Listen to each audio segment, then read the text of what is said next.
Hi. It is noon on a Wednesday, so it's time for the Saturday RadChat. I've still been calling it Saturday RadChat for at least 2 weeks, but it was on Wednesday because that's my habit of typing stuff. Oh my god, hey, Cole, will you bring me my purse? It should be in there somewhere, I don't know. Oh, god, you guys, it was up until 5 o'clock making that thing. I hope everybody enjoyed it. Welcome.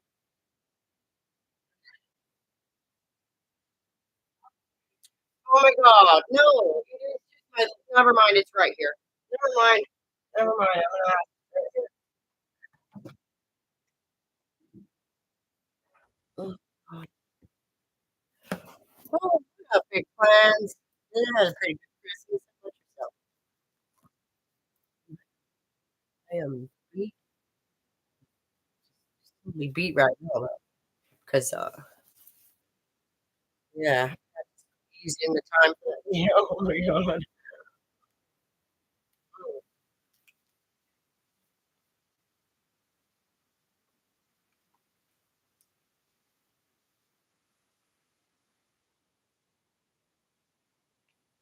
Oh, please excuse the apple, but, like, I'm gonna have to eat it yesterday.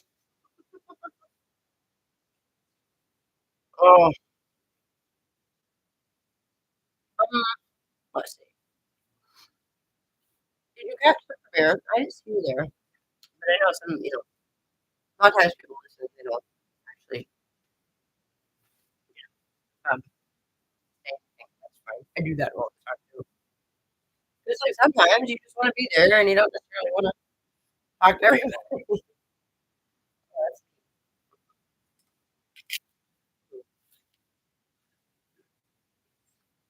mm,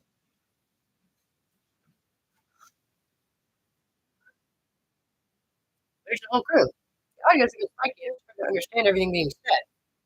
The audio is spiky. That's fun because I really haven't done anything different. I'm just sitting in front of the computer like I usually do. What is it? The dog in the living room. Okay.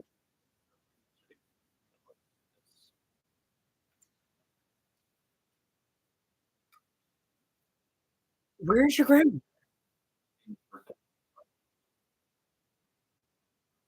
Okay. And is that when the dog is being rambunctious, you take her to your grandma. I don't know.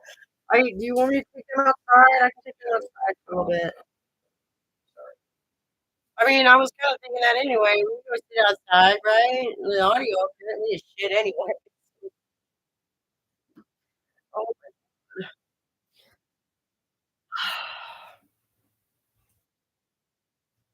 you just let the dogs out in the yard because they decided they don't want to stay there.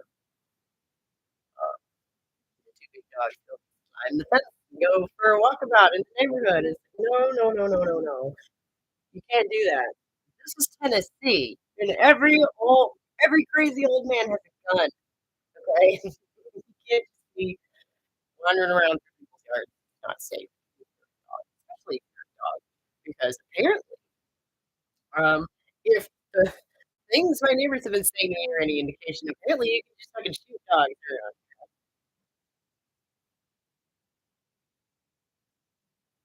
I'm walking home in the pissing rain. Oh no! I'll come back once I'm home. Hopefully the audio is better when I'm on Wi-Fi. Okay, okay.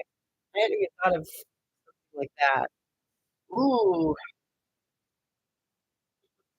so it's raining in England, is it? There's news.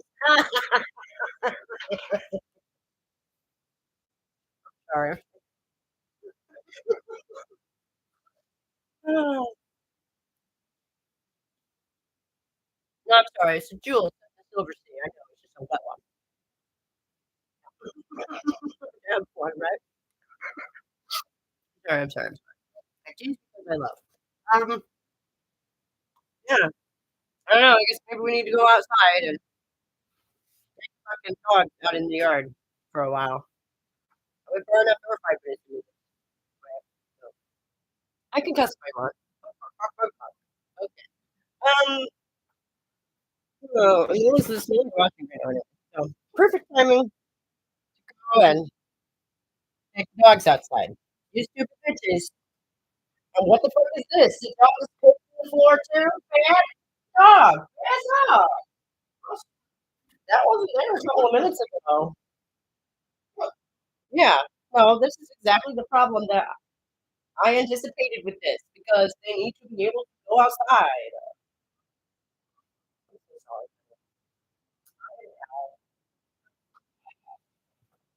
It's not your fault, you know?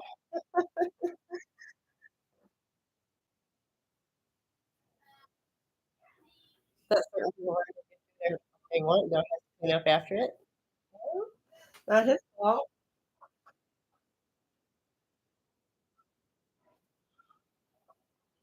That's right, and I'll say it on camera. I don't even care anymore. I don't even care anymore. I'm so done. This fucking family, I refuse.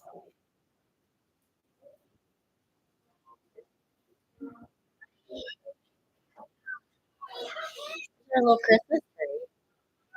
Lights are on because it's, the 27th. Christmas was a couple days ago, but we did do all that.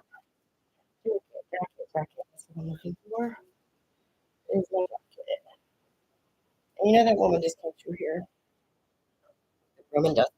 She was helping. You want to clean up after your dog? No.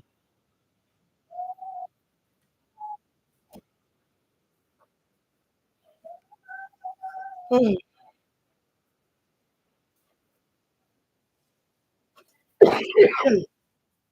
Hmm. Got some good work done on the book this week, so that's been cool. Uh, let me see.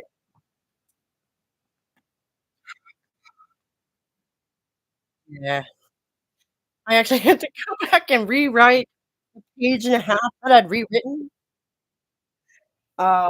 I opened it up and the first interaction was unclear. The first line needed work, and I'm like, "Oh, great. Okay. Alright."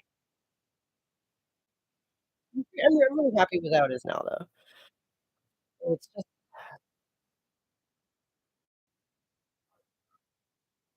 and then, we're gonna be with family this week. We got a big visit planned for this weekend, so, once again, I'm not gonna my full R&D time, and, like, I just scheduled all this to be during the middle of the week because most of the time everyone else is busy then, you know? Uh,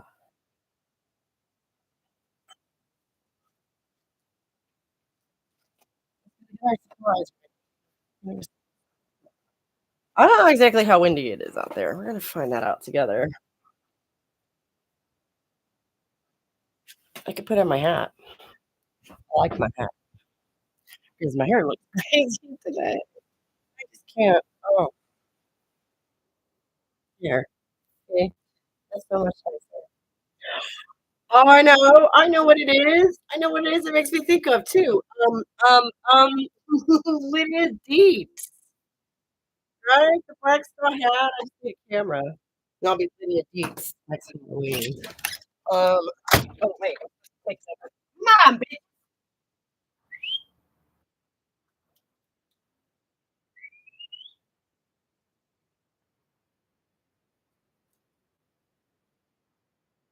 Come on, Blackie. Where you at?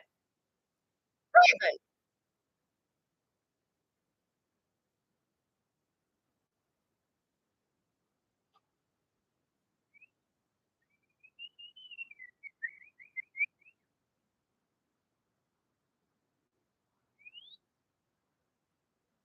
Raven. Oh, where is that dog? Oh, where is the dog?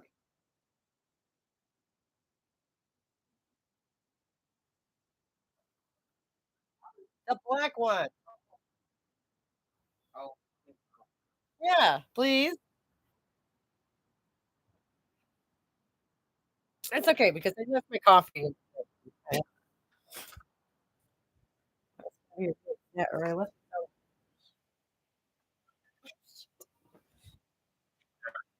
Great. Get her ass and bring her outside.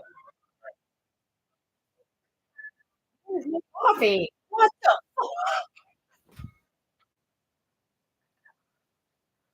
I have a big giant white mug full of. Okay. Now where is the big white mug full of coffee? I don't even know. Oh my god.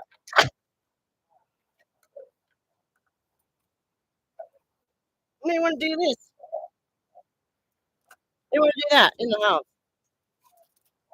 Kids and shit. And I'm just like, no, they can go do that outside. But they won't stay in the yard. And I'm like, we don't have the biggest yard, but it's big enough for a couple of dogs to run around and play in. This is not, such a crazy thing. But they won't stay in the yard. They've got this idea in their heads they ought to be able to run around worrying me to death. But then I'm not even really much of a dog person. We always had cats growing up. But can't say cats don't get out. One thing they don't do is kind of piss off the neighbors to the point that the neighbors start violence against the fucking cat. I've seen that in movies. I think. I don't know that I've ever heard of that in real life. Never heard of that in real life. That's insane to me. That is insane to me. You know what? You want to know that? That's true craziness. You're going to threaten to shoot a fucking dog? Like, really? That just seems like an excuse to do violence. This is not the Wild West where you get to institute your own justice with the excuse that there's no one to come and help you. We have resources for that. Call the fucking town. Call animal control. Don't be whipping out your gun like this some kind of Western film. Like some kind of you you know. I hope you're having a good time with that gun, you big man, because you're shooting a fucking dog. And I happen to know that neither of these dogs is actually vicious. So yeah, congratulations. You just killed a harmless animal. Ooh, that's crazy shit to me. People be looking for excuses to be violent. That's scary to me. And that was my only thought. Two of my neighbors have said this to me, and that was my only thought was, oh, okay, so you just told me that you're a sane person. You just threatened to kill a dog. Like, call the fucking animal control. We have resources. You've just give me a heads up that you're crazy. You're looking for an excuse for violence. And you're going to use my dog. Like, really? And now that you've warned me about it, you know, well, I warned you. Like, that doesn't make it justified. What the fuck is wrong with you? Who the fuck would shoot the dog? I mean, really, I don't be fucking crazy. And I still don't have my coffee. This is making me feel sad. They're right where we're to sit out here. We just sit down. It's not that cold. It looks cold as shit out here, but it's not really. Once again, it's Tennessee for you. Which, is the only reason I'm really worried about the safety of the animals is because of where we are. In most places, you wouldn't have to worry about every crazy old man on the street with the fucking heat, would you? Oh my god. Give me some kind of fucking cowboy.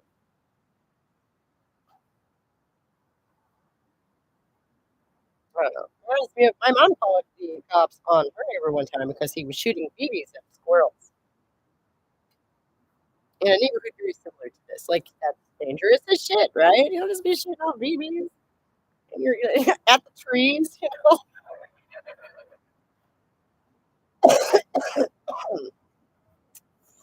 Uh, anyways, I don't know. I'm so tired.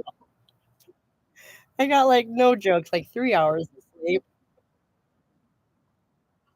And that 2 bites of an apple. Is already.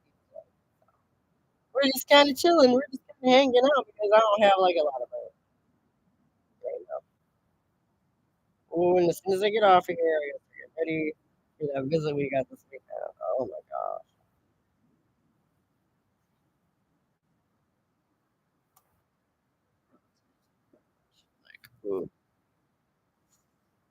Other people we're gonna see this weekend is my mother, so that'll be fun.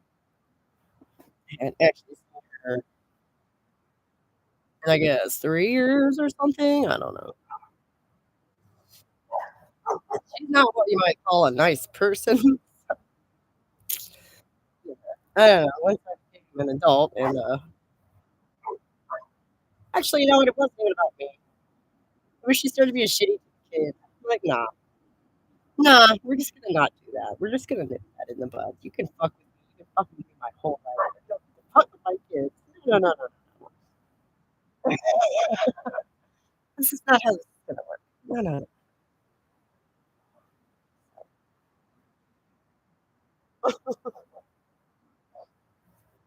I just bought this because I wanted something with a brim that wasn't like a straw sun hat. Like, I don't know about anybody else. I feel kinda strange wearing, like, a sun hat in the winter or, like, on a great day with, like I clearly didn't pick that to keep the sun out of my eyes, you know what I mean? Like,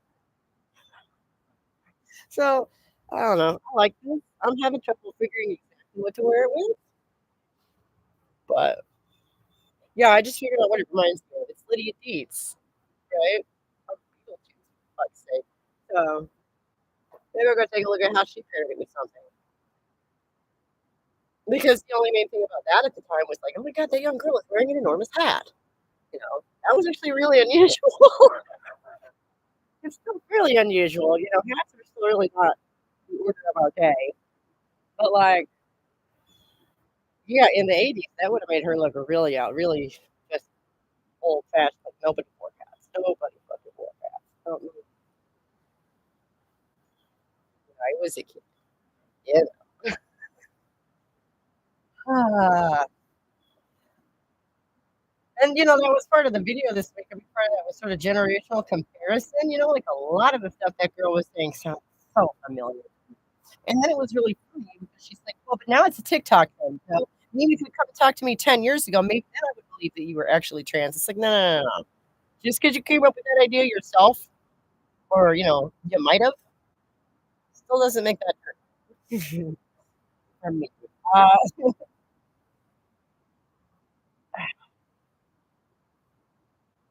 and, like, I don't know, you mentioned Blair White. Did you guys see Blair White had something out about Jazz Jennings? Watching Blair White vent over Jazz Jennings is weird and cathartic, but weird.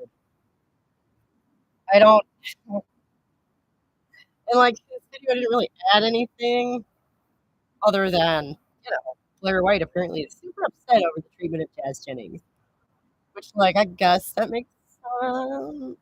I don't really have the full story there, but it just struck me as, like, finally, finally, and he's all, "I have been, you know, fighting with myself over whether or not to make a video about Jazz Jennings for years." I'm like, "Why? Why?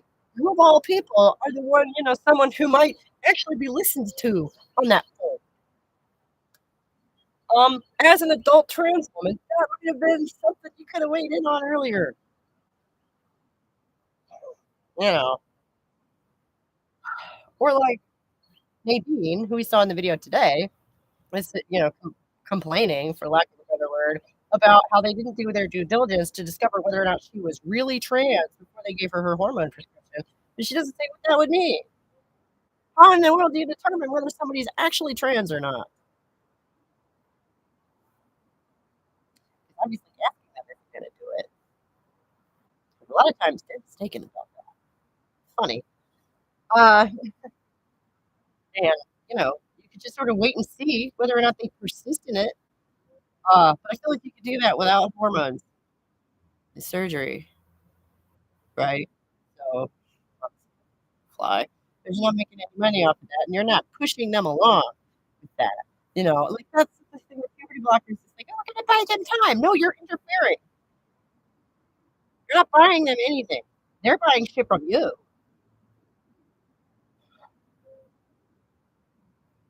You just basically get to stop the clock. I don't care what fucking chemicals you're on. That's how that works. Uh,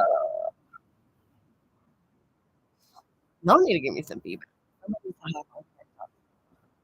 I'm tired. it is. I'm not bored. Trouble rubbing 2 thoughts together. Oh, I got 3 hours of sleep. Um,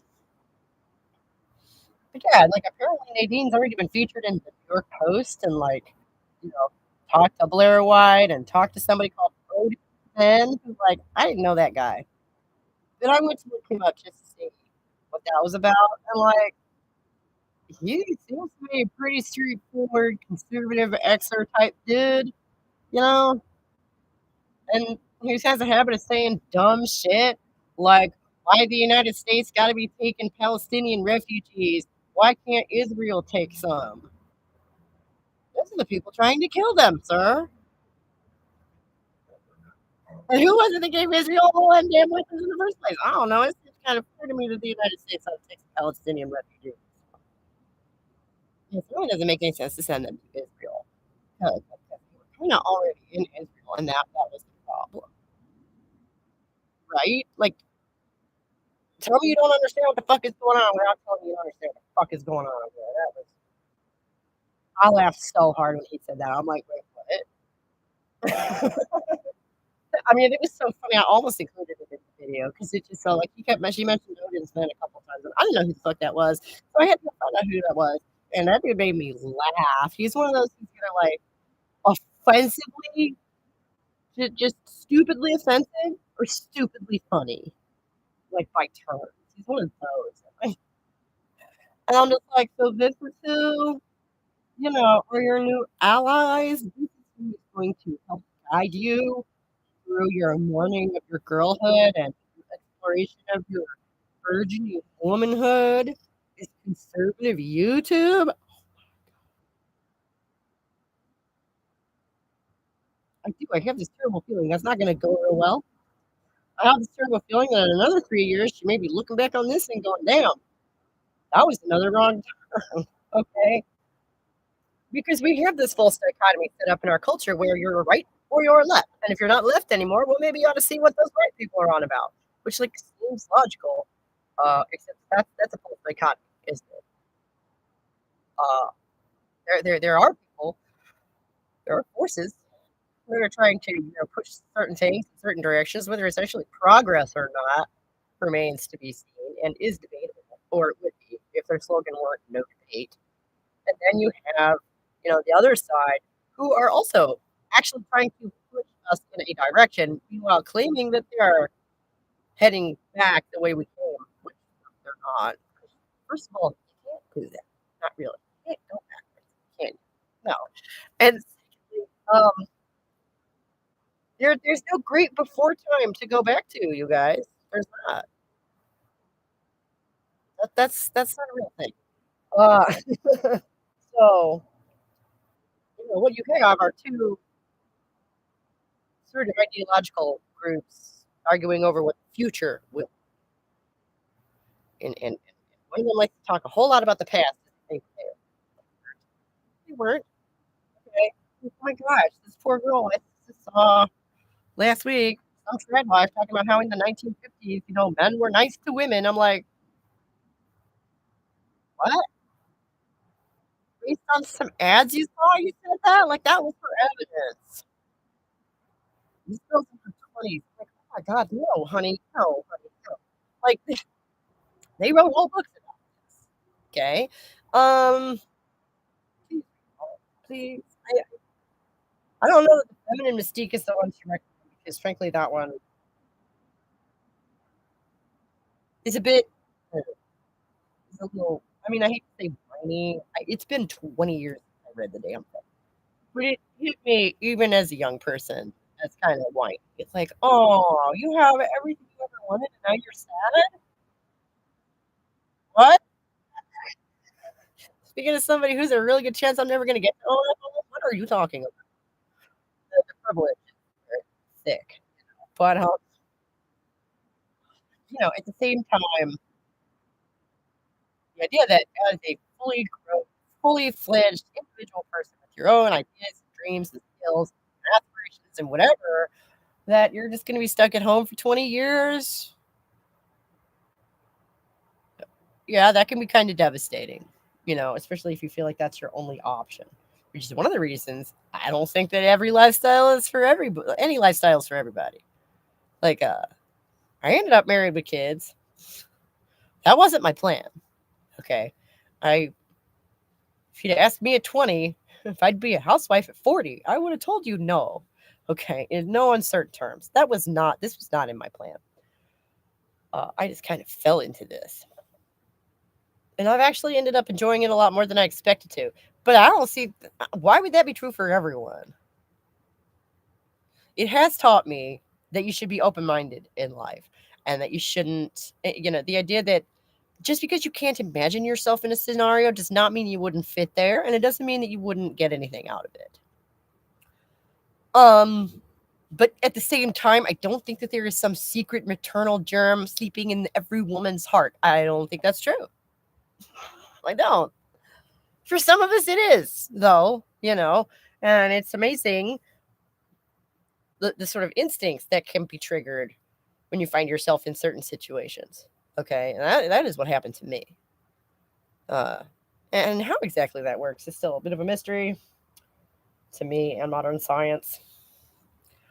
But like it's led me to the conclusion that all of this gender role stuff, all this social role stuff it's not all imaginary. Okay? And it's not all just based on who physically had the baby. But there is more to this than that. That there are certain instincts, certain drives, certain modes of thought that open up to you when you find yourself in certain situations, like parenting. Okay, it's not just scripts that are triggered from your own childhood. It's not just the shit that your parents gave you. It's deeper than that. And we have no fucking idea about any of this. No one's exploring any of this. I would love to explore this from like a feminist perspective, okay? Because I'm looking to describe it, not use it as a prescription for anyone else. I really just want to know what the fuck is going on. How on earth did I become this person that I am, honestly? And it's the kind of thing we can't talk about because I always, essentially, if you think being a mom is a good thing, you get lumped in with some of these really scary conservative types, and boy, do I not want to be with them. I don't want to be with them. I'm not espousing the virtues of motherhood because I think it's for everyone. I'm espousing the virtues of motherhood because they surprise the shit out of me. Are you kidding? And how exactly, some of this stuff got triggered in my own mind. Like some of these modes of thought are shit I've never seen enacted by anyone. I didn't learn this from my family. Because my family are dysfunctional pieces of shit, okay? Like they didn't teach me this stuff. I know that. Some of this stuff is instinctive. Because I simply didn't learn it anywhere. And I have been open to that. And I've allowed it to alter my perspective, slowly over time. So that now, as a 40-year-old woman, I am a hell of a lot more maternal than I was 20 years ago. Wouldn't you know it? I'm still not fucking mama bear up in here. I'm still not like, are the kids busy? Okay, I got stuff I can go do, right? I'm not sitting here waiting for them to get home. That's just not the mom I am, and I don't ever aspire to be that. I'd have to give up far too much of myself in order to be that. And that was the trouble with me, was that I already had half a dozen well-developed hobbies before I had my first kid, okay?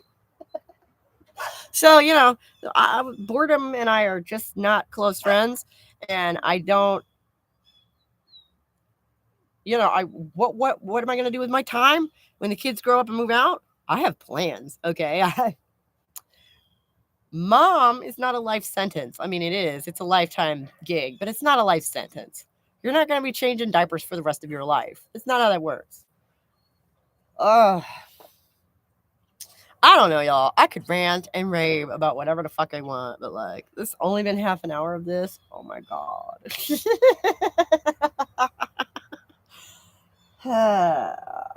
Look at him down there. Look at him. Can you see him on the fence there? Look at that. Hey, what you looking at?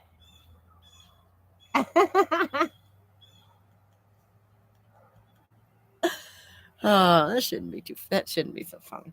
I'm so tired, y'all. Oh my god. 3 hours of sleep, give or take. Might have been a little more because I think the last time I saw on the clock was 5 o'clock, like 5:00.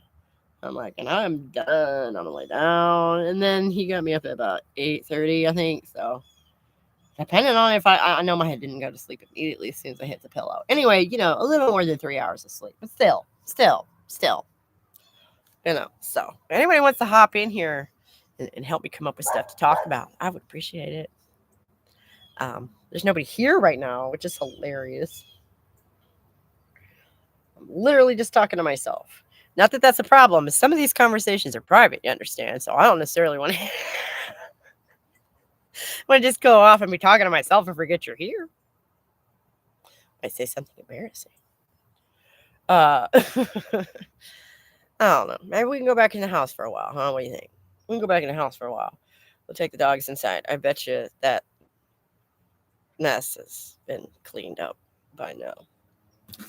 Because that's the other thing about kids is they get bigger and then they become much more helpful.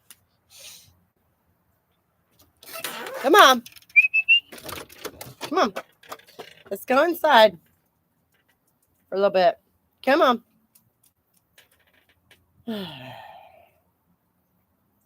Yes, you're a beautiful dog and you drive me absolutely bonkers. Oh my goodness. Did we ever find my coffee? The big white mug? Oh my god, he's in the bathroom. Okay, well, so I'll take that as a no. Is my coffee in there? Okay. What? I love you. Give you a pickle. Okay, well, not right now. Anyway, I'm a little busy. Looking for my coffee. This is a true mystery, you guys. This is a true mystery. It's a big white mug. Like a big mug. Like the size of my head. And it's bright white and like there's only so many places I could have put it, I don't really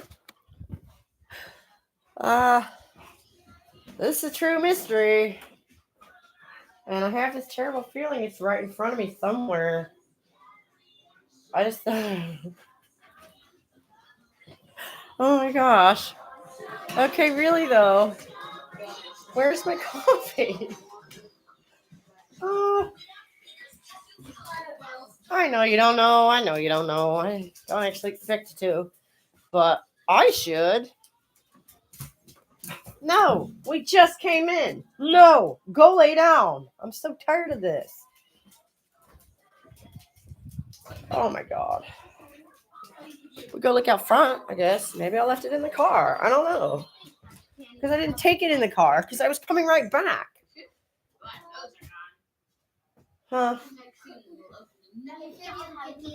No, I didn't say I would get you a paper. Baby, no, not right now. Oh my gosh.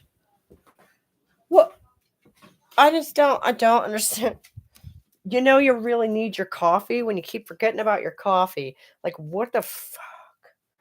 Oh, wait a minute.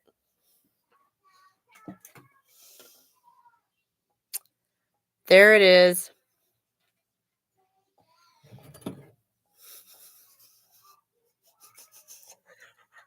See? I knew I had it somewhere.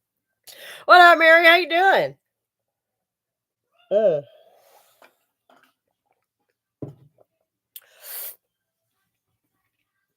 I found my coffee. I'm so happy. I don't know if you saw how much of that you saw. Thanks. Well, like, I seriously did. I got 3 hours of sleep last night. Like, Because Christmas was Monday, and then yesterday I only had one day to, do the video in. So, I needs my coffee today. Yeah. Was getting worried for you. Oh no. About the coffee? Oh, we have more coffee. Don't worry about that. I never mean to worry you guys. It's just one of those things, and I have to laugh at myself because when you're having so much trouble getting your coffee together, you really need your coffee, and it's just so ironic. I'll watch the video after this. Okie dokie, okie dokie. We have a young detransitioner on there today, which her story sounded really familiar to me, but like the whole thing has happened just since COVID lockdown, which to me was like half an hour ago. This young girl is 16 and she's talking about her whole life, her whole life essentially over the last 3 years. Because, yeah, from 13 to 16, that's a long fucking time. Are we doing Wednesday live streams now? Yeah. Sorry. I don't know if that announcement got officially made. I switched it to midweek because everybody was having so much trouble making the weekends. And, like, I was having to fight, the fam. So that seemed dumb. So I thought I would just do them during the week when everybody was at school and work and whatever. So then, of course, I did that just in time for Christmas vacation. So everyone's here anyway. But next week should work. No, wait. It'll work itself out. This looks easier. Right, yeah. So at the very least, it isn't a Saturday afternoon when we've been planning to go and do something all week, How have you been? I think I owe you a text. God, I don't remember. It was everything I could do to pull my head out of my book yesterday and get this fucking video done. Oh, it's so terrible. Because I want to keep the channel consistent, We've had so much growth. Oh my God. Did you see Slightly Twisted shared one of my shorts and that bitch blew up? That was so cool. She pushed me ahead like 2 months in a day as far as subs go. That was really exciting. So we're definitely going to make our 1,000 this year. A lot of make distraction on Saturday, right? I'm like, right? Yeah, like it was really exciting. We had a really good day on Thursday or Friday, I think it was. And yeah, we're within spitting distance of it now. So thank you, Brittany. I don't know if she'll ever see this, but hopefully one of these days I'll get to thank her. I don't know. Male distractions. Oh, yes.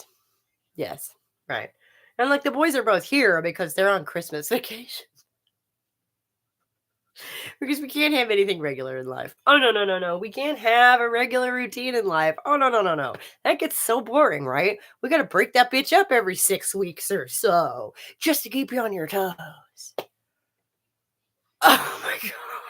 Husband, does it work? Yes. Yeah. Yeah, well, I mean, he doesn't quite get it, but that's just sort of nature of the beast, I think.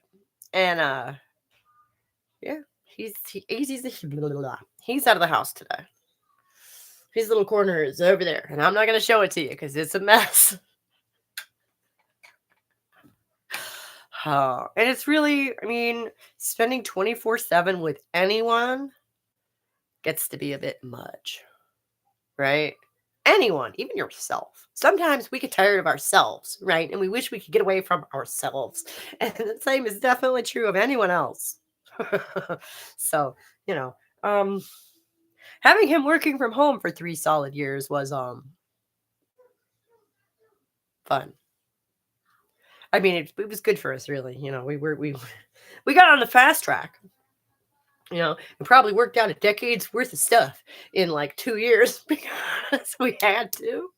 Because we were on top of one another all the time in a way that, frankly, a lot of historical marriages didn't spend that much time with one another, like a lot of couples through history.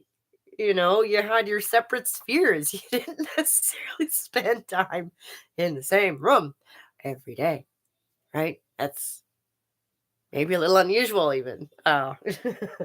So the fact that we managed to survive that, I don't know.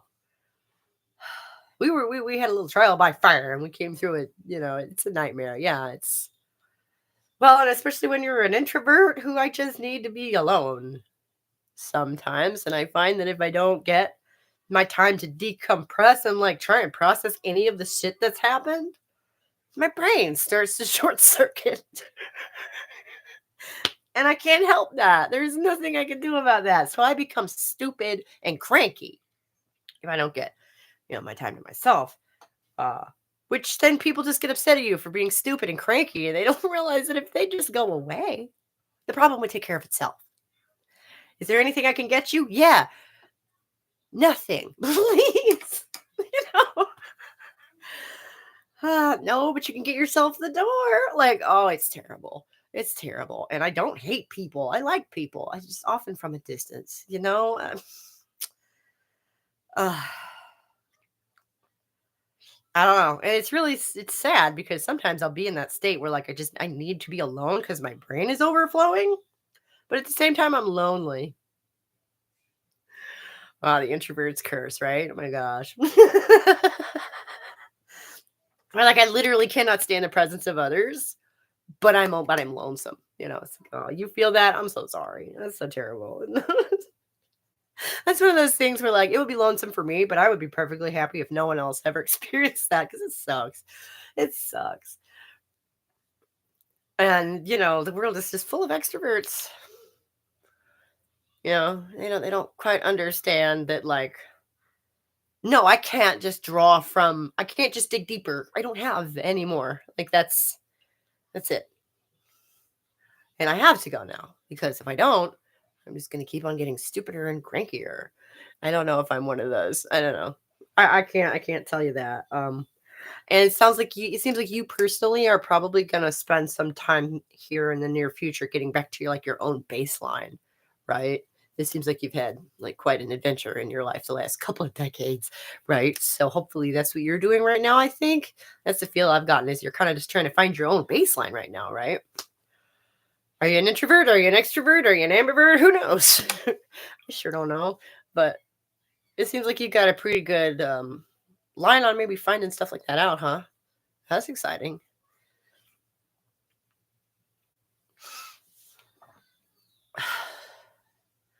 And, I think trauma can just make one sort of closed off. It's like you have all of these underlying processes going on because you're already trying to deal with so much shit that it can kind of make you introverted. It can kind of, rob you of whatever that deeper energy is that you might spend on other people. I have a hard time getting out of bed because I want to get away from myself. Yeah. Yeah. And that's the one thing you can't do, right? That old joke. Oh, I just can't live with myself. I'm gonna have to get a separate apartment. Trauma made it hard for me to relate to others. Right. Right. And at least for me, I know that was the way a lot of that worked was that in the background, you're still trying to process all that impossible to process shit, like constantly, right? Except 80-year-old widows.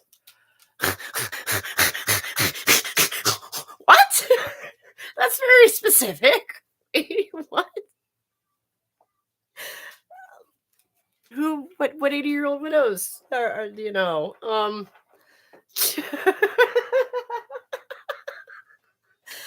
uh Old women, widow, understand. Yeah. Yeah.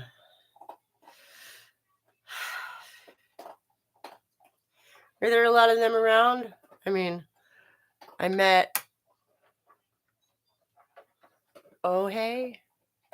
Is that someone's name? Did you misspell that? Am I misreading it? What? Outside the library? One. Okay. Well, I met one outside the library a few weeks ago. Okay, yeah.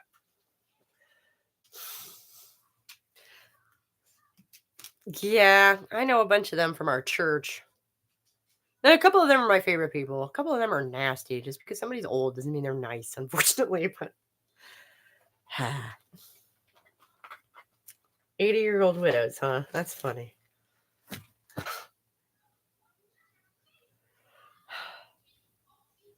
Uh But yeah, I worked in a nursing home for a while. I've had some really fun conversations with older women. That's true. Boy, howdy, if you want to find some older women who are desperate for somebody to talk to, go to a nursing home. You're packed full of them. Not even kidding. You want to find some octogenarians that give you their life lessons because their grandkids haven't come and visited them in a year? Go to a nursing home. Absolutely. You can just go and visit them too. They don't give a fuck. I have never heard of like a nursing home be like, who are you here for? Like, you can't take them out, obviously, but like, who are you here to see? They don't give a fuck. They don't give a fuck. You can get in. You can't get back out with anybody. Like, you can't take the little old people away. They don't like that. Maybe volunteer at a nurse. Yes. Oh my God. Yes. Oh my God. And that job was the job that I slept the best after that. And it wasn't because it was exhausting. It was, but it was because I felt like I was doing something that was really needed to be done. Uh, and it made me question myself that the thing that made me feel like I had finally earned my space in life was wiping old people's asses. That gave me pause, but it's still true. It's still a job that needs doing. And those people, I mean, they're stuck in there, you know, and nursing homes are kind of a hellscape. It takes a special, but I would like to hang out with them. I don't want to do that, but I'm right. So you can volunteer. I was a nurse aide. You know, they do smell bad. But I don't know. That's almost the nature of the beast. Quite frankly, at this point, if I walked into a nursing home and that bitch smelled good, I would be scared because there would be something terribly wrong there. I don't know. That would make me so nervous if I walked into a nursing home and it like smelled like a garden. I'd be like, what did you do to the old people? They stopped pissing on stuff. What happened? There's something wrong here. Like,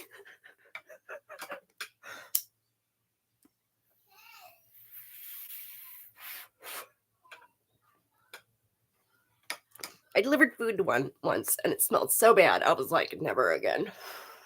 Well, no, that one might have been especially bad. They all have a funk to them, but I have definitely walked into somewhere it was nowhere near that bad.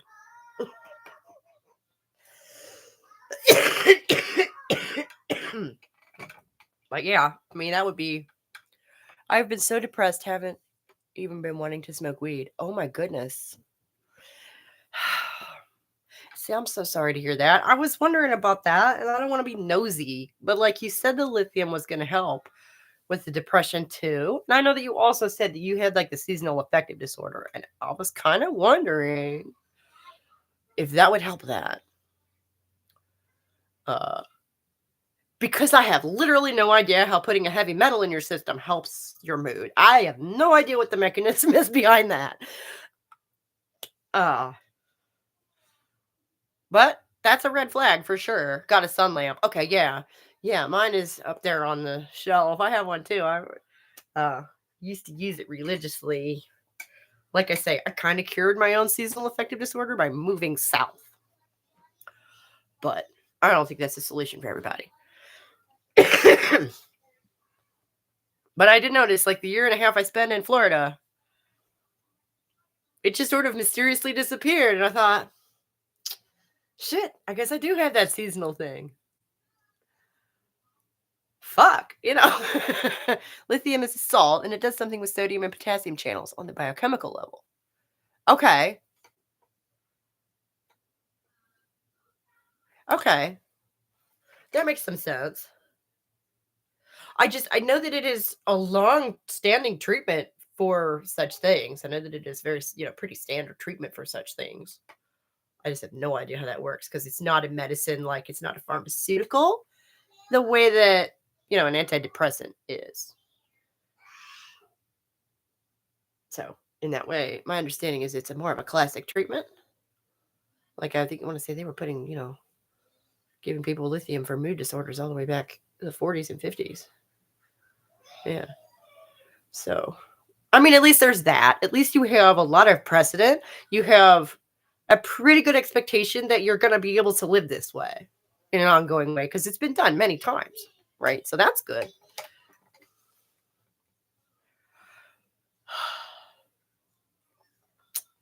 And yeah, I would have to do some research on what, on how because I know that it tamps down the mania. I've heard that. But what exactly does it do to the depression? I don't know.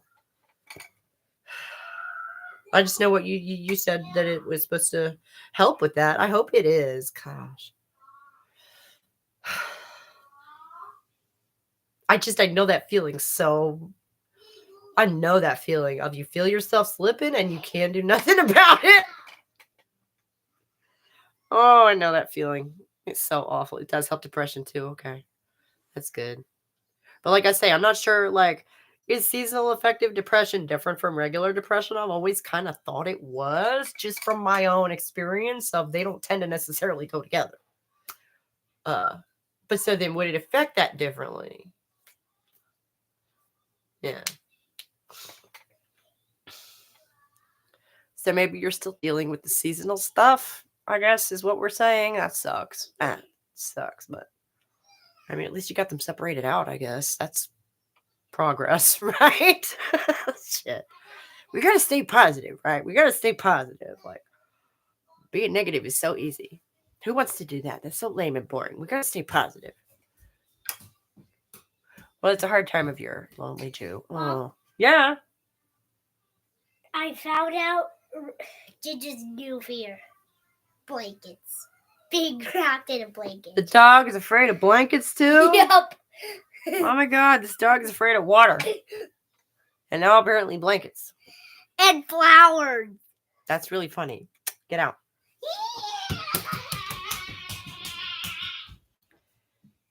Yeah, and he knows it too. He could probably torment that dog all day, every day, and she would let him.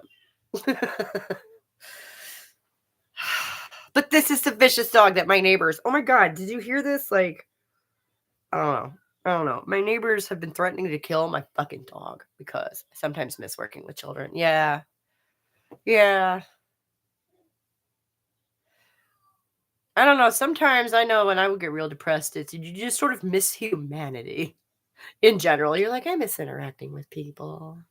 And like actually interacting with people. Because like in that headspace, you can go out and you can talk to somebody, but it's not the same. Right? Like I don't know anything about mania, but depression, like I've been there. I own a house there. I'm renting it out. I don't want to live there anymore. But like your neighbor's threatened to kill your dog. Yeah. 2 of my neighbors separately haven't been leaving the house except to get food. Hey, that's a really good reason. Mm-hmm. Like you phrase that like you feel like you're failing somehow, but you're leaving the house to get food. And I'm not even patronizing you. That's a good thing. I'm not even playing. That is something, that's a foothold. Okay, right? Like that's a thing. Especially these days. I don't even want to say this, but like you don't have to. So doing that is probably, you're keeping yourself in that. That's good. Mm-hmm. Absolutely. Recognize, every little bit counts. Every little bit counts. Really. Because if it doesn't, how the hell are you going to take all those little bits and pile them up into the mound you need to climb out of that shit, right? It's too much stress hoping the DoorDash finds my route. Oh, and I love you. Get out. Seriously. I am on camera right now. I'm live. I'm doing my thing. She's afraid of you? Yep. Yeah, I'm afraid of you too. No, that's a lie. I'm not. Too much stress. You know what? So it's easier to just take care of it yourself. That might be a blessing in disguise. Truly. That was the darkest part of my young life was I failed out of school one time because like I couldn't bring myself to leave my apartment. And I had a boyfriend who would go to the store for me. Like being stuck inside those 4 walls, I mean, you're really stuck in here. But somehow that just makes it worse. Right? You're like, oh, okay. So the thing I'm struggling with isn't even real? Great. That helps. Yeah. So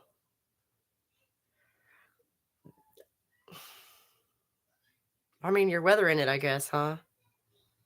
And you still got that one thing left in your routine, so that's good. I mean, I'll hold on to that. So weather related, yeah.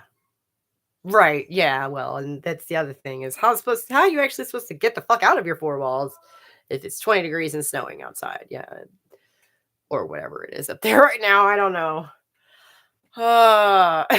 Too cold to go for a walk. Right, right. And, yeah, I've had so many people look at me and say, "I love winter." I'm like, "Really? Why?" I've always said I think we ought to have snow in the summer when it's warm enough to go out and enjoy it. Don't you agree? Like 47 myself. Right, right, right, right. Like the angle of the light is different, the amount of light you get is different. And it does yeah, yeah. No, it's involuntary and it's like my birthday's in the middle of October. So a lot of times this shit would hit me every year right around my birthday, which is weird when you're 17 or whatever, or 22 or whatever. Solution is to sit under a sun lamp. Yeah, right. But like, I didn't want to admit to myself that I had this thing. Okay. Every year I had gotten my life together. Every year this fall was going to be different. Okay. Every year for like 15 years. It's embarrassing to think how long. Until, like I say, one year I moved to Florida and all of a sudden I didn't have to fight this battle no more. It just disappeared. And I was like, oh, shit.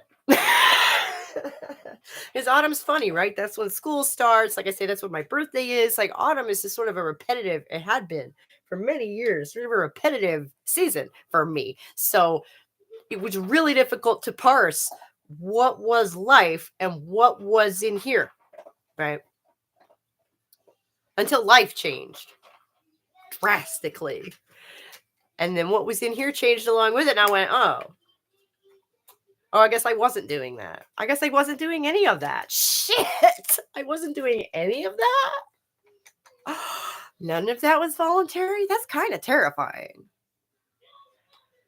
I need to exercise to feel better. Yeah, right.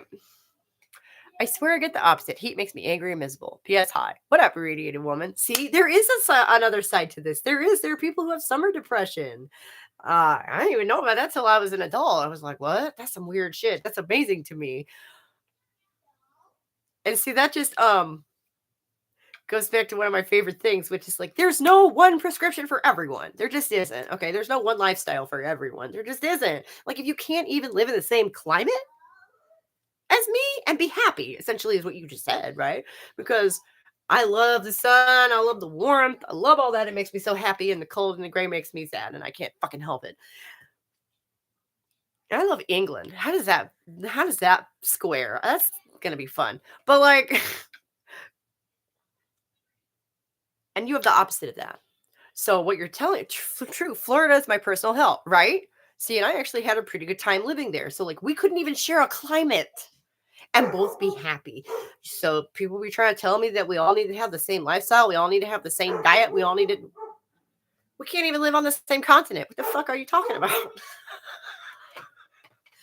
Yeah, no.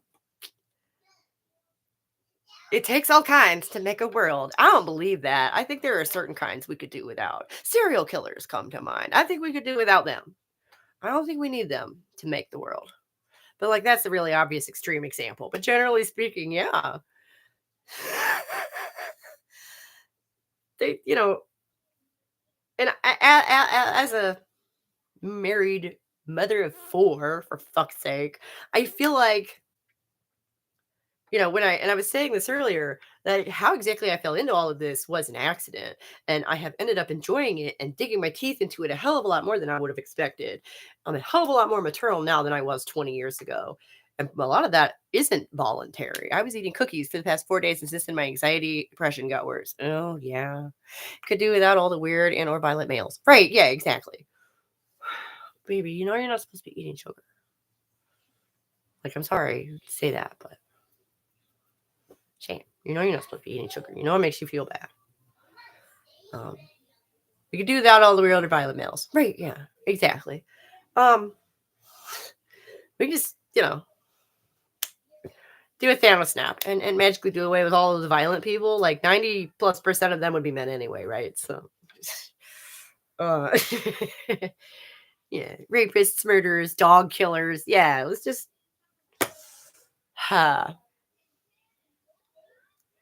it was like how I was celebrating Christmas. Oh, and I didn't wish you Merry Christmas because I knew you were Jewish and I thought that'd be stupid. I'm sorry. Merry Christmas. That was always, funny. Because sometimes I feel like it's offensive to be presumptuous, and then other times I feel like it's offensive to like leave people out. I don't know. I'm sorry. Because I'm not invited to anything. Nah, it's cool. I saw a Reddit post of what women would do if all the men disappeared, and it was simple stuff like take a walk at night. Yeah, that reminds me of one of my favorite Reddit posts ever that I saw probably 10 years ago because it was before we moved down here. But it was someone OP was talking about how it was very hot where they lived and they were having difficulty with, getting their jog in and how to stay cool in the summer in the heat while they're running. And the top suggestion was go running at night. To which the first response is, I'm a woman, dude. That's not gonna work for me. I'm so sorry you're not invited to anything. That makes me so sad. Oh my goodness. But sometimes you get invited to stuff and then people get stressed out and start yelling at people and you're like, it's Christmas. Shut the fuck up. So nothing's perfect. You can't. Everything has its drawbacks. There were a couple of times on Christmas Day when I had the thought to myself,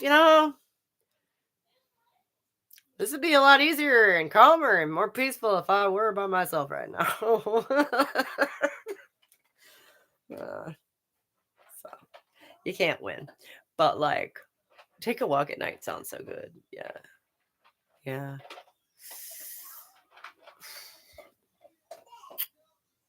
I almost felt safe enough to do that in this neighborhood because we're on the top of a big hill on the edge of the country. Except that apparently one of my neighbors at the top of the hill had somebody staying with him or something. I don't know, because I had never seen this dude before. Walked up to me in the middle of, like, it wasn't the middle of the night. It was like 9 o'clock at night, though. It was dark. And I'm literally just out for a walk. For real, I love to travel alone, walk about, but I hate the level of awareness, constant vigilance it requires. Yeah. I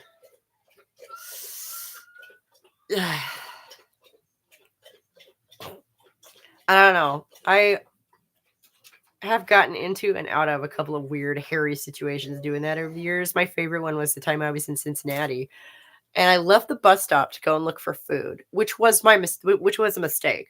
Don't do that. If you're at the bus stop at the Greyhound station in Cincinnati, stay inside. You'll thank yourself.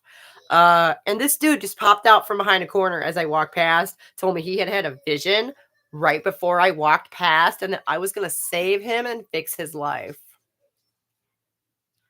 And I thought to myself, oh my God, I'm dead. Oh my God, whatever I say is going to be wrong and he's going to fucking kill me. Okay.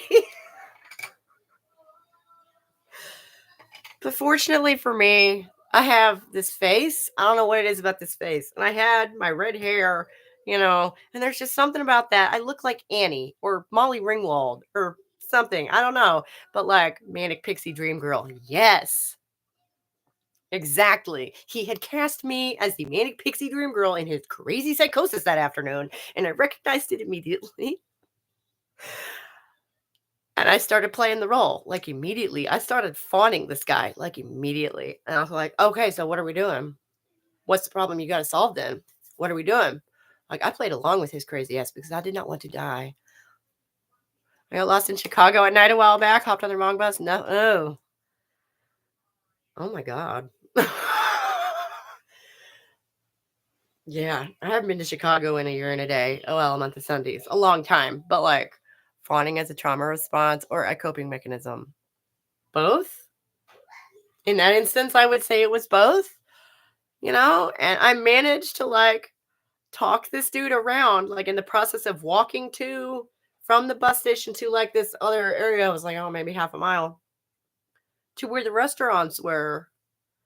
I managed to basically talk him around to the idea that his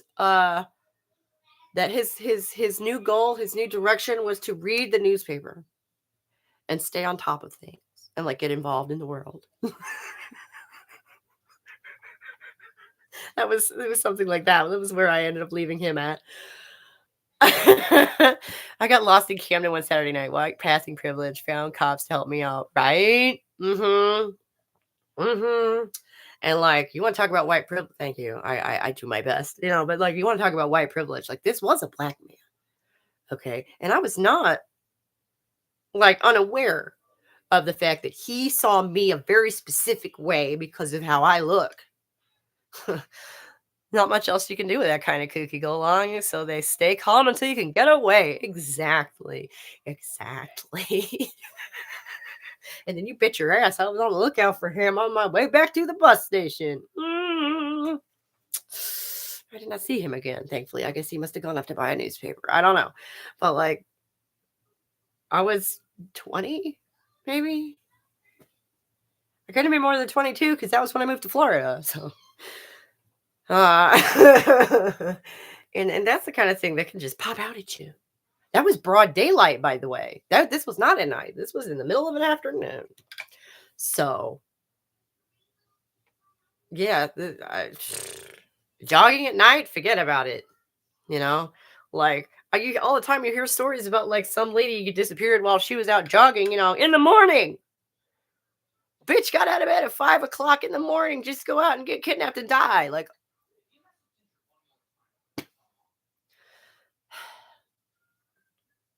so, it sometimes when you think to yourself, I don't want to leave the house today, sometimes that feels like a rational decision.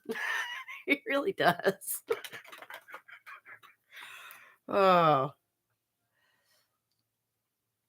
I choose life. Right. Like, I'm safe here. Why I want to go anywhere? Actually, that is a question. Like, my husband will ask me silly questions like, you want to ride along just to get out of the house? Why would I want to do that? All of my stuff is here. I made myself comfortable here. That is the whole point to me.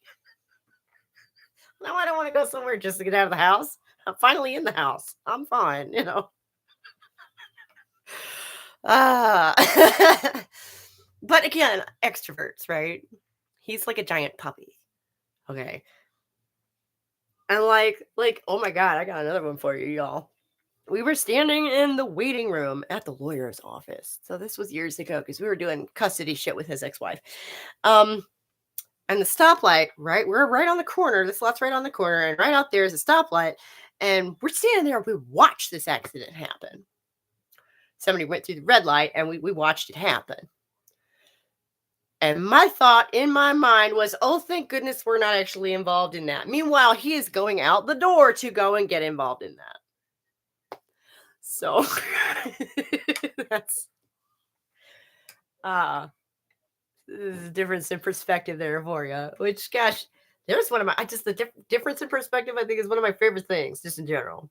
Because if you can shift somebody's perspective, you can teach them a whole bunch of stuff, just like that, right? Consciousness raising or whatever the fuck you want to call it. But it's all, your point of view can shift amazingly. And I think that's one of the key flexibilities, one of the key strengths of like humankind. But you just don't always get an example of two completely contrasting reactions to, I was always thought, that was funny. And he went out and helped him pick shit up out of the intersection and like gave a statement and like the whole bit and did his upright citizen thing. And I'm just like, you do that. I ain't seen nothing.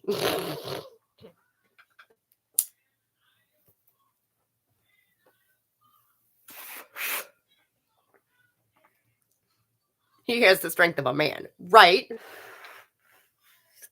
which is another thing that comes up. He's easily twice my size, okay, and built like an ox.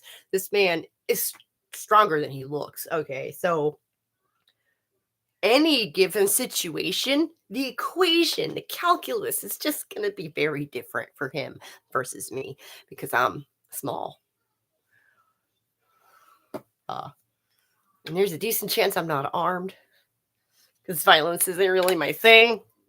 So, yeah, in any given situation, that's going to be part of my calculus. And he's armed just by being there because there's a decent chance he's the strongest guy in the room. Okay. Is he armed? No, but probably just by being there. Like, again, we don't really go for that kind of stuff. But, we didn't move to Tennessee for its open carry laws. That's not why we're here. But I'm just thinking, just generally speaking, he has more to fight back with just with his own bare hands than I do. Just for the brute strength of it. And that's the kind of thing that affects your calculus when you approach any given situation, okay? Because there have been times that he's told me a story and I'm like sitting here listening to this going, why in the fuck did you do that? Oh, that's right. You're 6 feet tall, weigh 300 pounds and can, bench lift me. So what is it? I'm just here to see what you're doing. I'm telling tales out of school on your daddy. Don't be touching stuff. Come on. Oh, and I'm serious, baby. I got less than an hour left on this, and then we're going to do something to help keep Mama awake. Get out. No. You are old enough to know that this isn't funny. You could totally mess up what I'm doing, and you know that. This isn't funny. Do you want a timeout for not listening?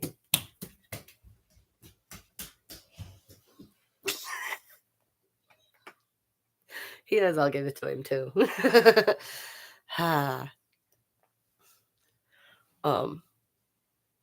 so even if it isn't, man versus woman, just as a man or a woman, you have a totally different baseline from where you approach any given situation in that way. Men have a fair chance of fighting each other if it gets hairy. We have to assume every man can overpower us if they... Right. Which leads me back to something that is only a theory of mine, but like schools aren't allowed to give timeouts. There's no consequences for children. Right. No, I know. That's one of the main reasons. One of the big reasons that I do. Right. Unfortunately, and this isn't to defend, some of the bullshit teaching practices they use these days, but unfortunately, if that kid hasn't already learned to listen by the time they're 3 or 4 years old, you done fucked up already. Thank you. We try. But like it's hababa. No, yeah, that's true though. You have to get them early, and really the only one who can do that is the parents. Okay. A lot of times teachers have their hands tied and they're pretty helpless when you get a kid who's already 3, 4, 5 years old. You just met them and you only spend, a few hours a day with them, like in mid-20s. And my brother, who's like 18, bumps into me repeatedly to be annoying. And it could actually hurt me and knock me down if he tried, or even if he got too playful. Well,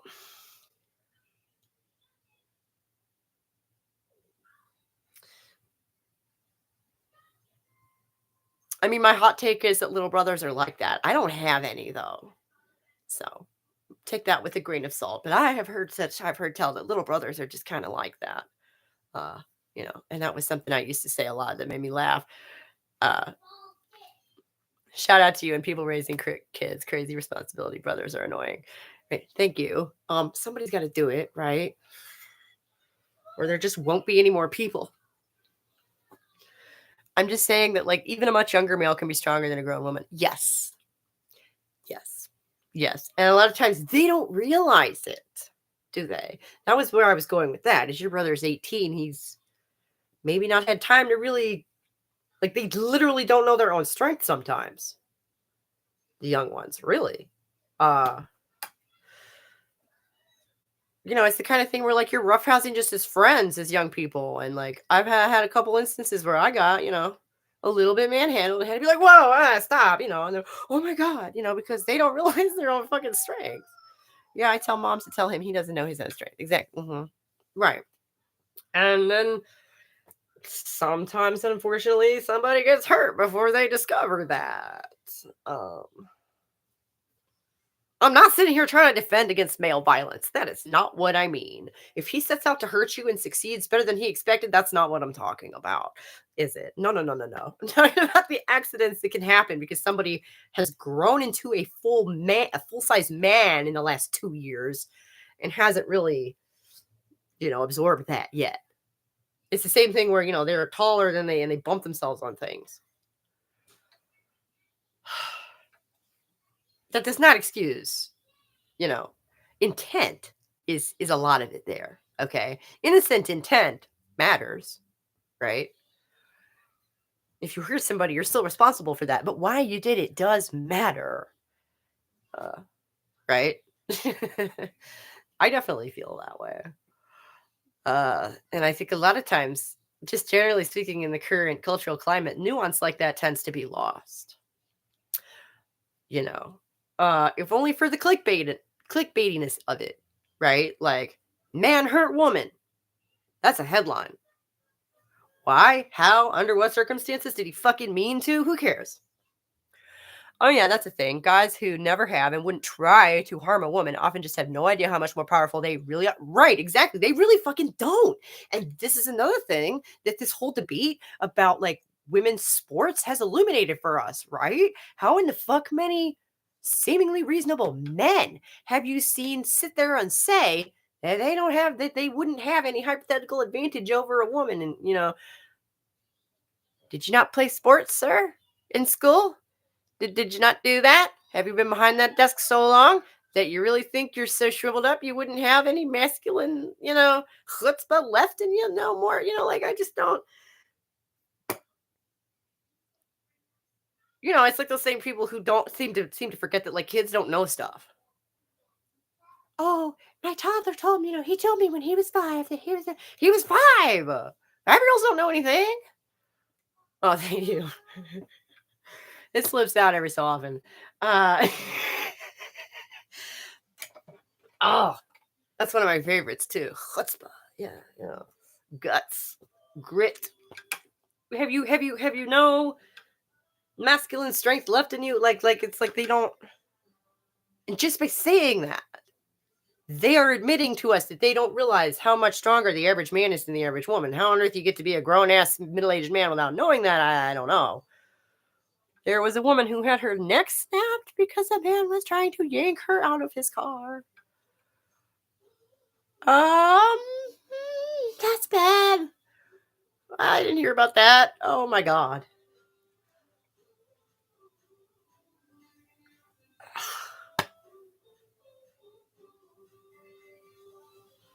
But might doesn't make right. Damn it. Glad I had the experience of co-ed practices in my sport when I was young through high school. Bullshit repellent. And it's horrifying. But like, yeah, right. So and it's just go touch grass. That's what that means. It's like go experience this before you talk about it. All right. And this is one of the reasons that I don't respect Greek philosophy and anyone else who comes at me with the same idea of like, if you've thought it through logically, it must be true. No, that's just not how the world works. You have to actually experiment with stuff. You have to actually put your hypothesis into action and see what happens. Because you could be the most rational, logical motherfucker on earth and still be wrong as shit. Right? It doesn't matter how logical your hypothesis is. Reality doesn't give a shit about your logic, does it? No. But so, and which brings me back to the might making right thing. It's like, yeah, okay, so the average man has more brute strength than the average woman. Does it follow necessarily, therefore, that they are our masters? I feel like there's at least one logical step missing there. and I have never found it. I've never seen it. I have never. They fill that gap with Jesus. They fill that gap with Allah. They fill that gap with nature. They fill that gap with psychology. They fill that gap with all kinds of shit. But it's still a gap. That's still a leap. And anyone that draws that conclusion as if it is the obvious conclusion from those facts tells me all kinds of stuff about their own biases because it's not a logical conclusion. I don't see that as being the only inescapable rational conclusion there. Maybe it means that they're supposed to protect us and, their offspring.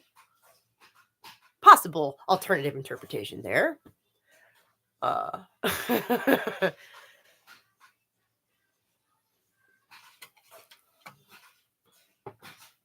Just kind of throwing stuff out. The problem with intellect sometimes is it isn't inherently rational. A smart person can dream up a smart sounding explanation for anything they want. That's right. That's right. But like it can be. Okay.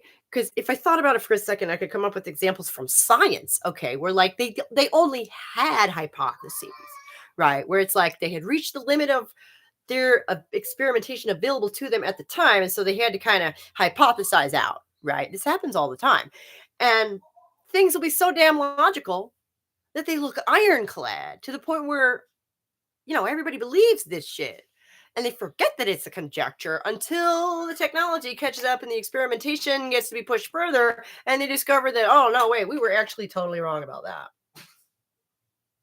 that. But it was really logical. Dang, if that's if that's what it's for, we got to send out a memo. Right, yeah.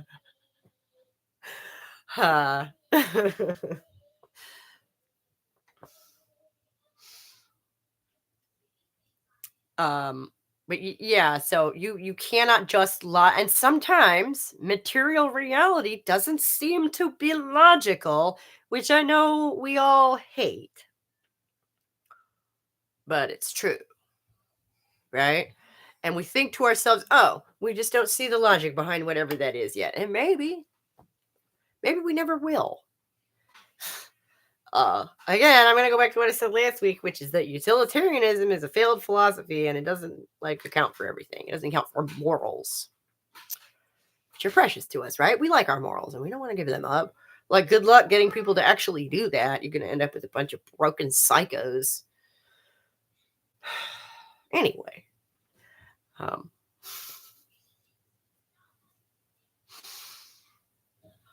yeah. So the physical differences between the sexes, I guess, is what we were talking about.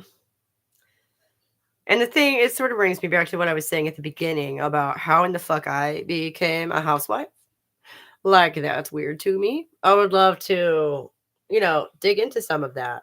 And because I just don't think, some of these instincts I didn't learn from anywhere because I never saw them modeled in my childhood. I didn't know that such a thing existed until it appeared in my own psyche, some of these things. And that's got to be sex-based, right? Probably. Like, if I were a man, well, first of all, I wouldn't be a mom.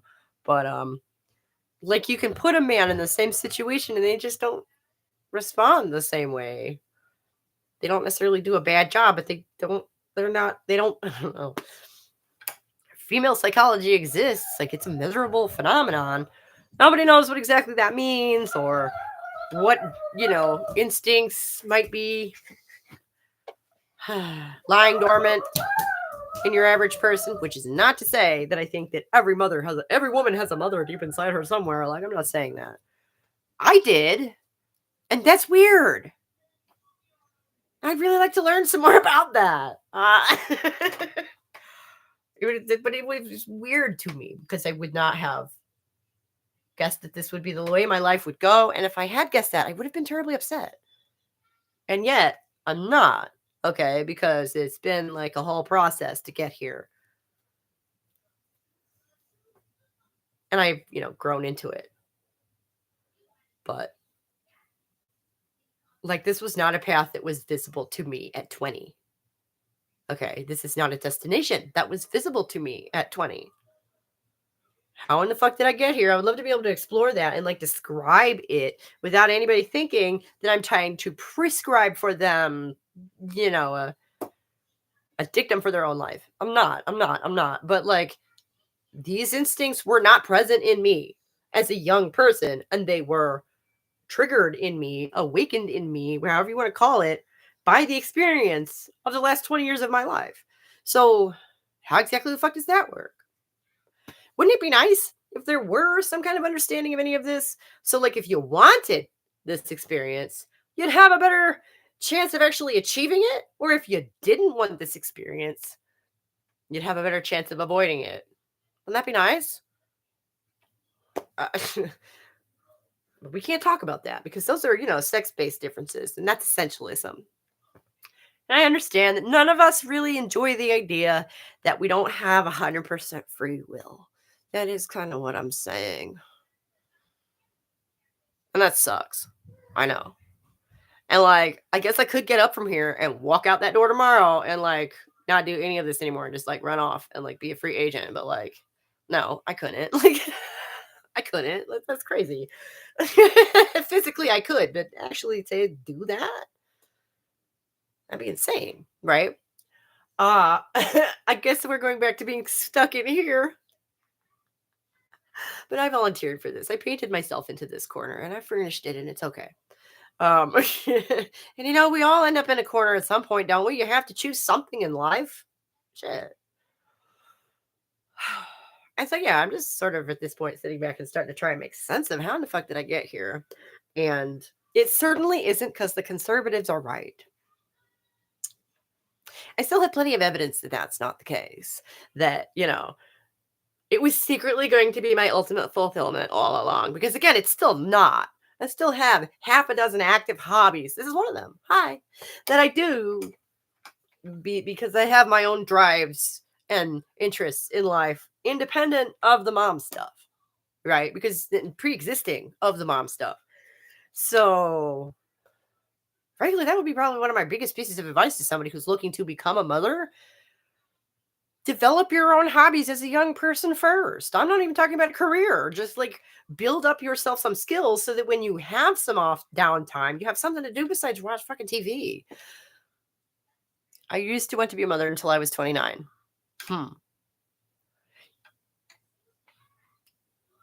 Was something happened to you at 29? And I think we've talked about this before. You can always adopt. There's always going to be kids out there who need a good home, right? There's no rush for that, unfortunately. Realize that you didn't have to. Hey, that's true. You don't. I bet that was pretty cool, actually. I can't imagine having that weight on. I never had that. I never had that. I did not grow up in any kind of a fundamentalist cultural environment. I was never impressed with that idea that motherhood was the only option, the only true option for me. That was never taught to me. Okay. My mom always told me the opposite. My mom was one of those who, despite her 4 marriages, was always telling me that I didn't need to rely on a man, that I needed to have my own job, et cetera, et cetera. That was my mom. And I just always thought it was something I had to do. I cared for a baby kitten and saw how hard it is to take care of a baby. Yeah. Yeah. And, again, like there's something that happens in your brain when you go through the process of having a baby. Okay. You don't just go from pre-baby state to mom. No. It takes like almost a year to accomplish that whole process. That puts you off. That's fine. That's fine. Not every woman needs to be a mother. That's my point. I'm not saying the conservatives cannot be right. Okay. That there's secretly, a mother waiting inside the heart of every woman. No. That's not what I'm saying. But there was for me, which is weird. Okay. I did not get these messages growing up. I am not spreading these messages. I don't believe that. To this day, I don't believe that. Just because this is what happened to me and I've actually enjoyed this weird process doesn't mean that everyone would or that it would happen to everyone that way. It at least gave me time to grow up and understand more about what having a kid would entail and require. I wanted to be a mother so bad, but promised myself at 15 I wouldn't have kids until I was financially, mentally, physically stable, regardless of if all those things are attainable. Wow.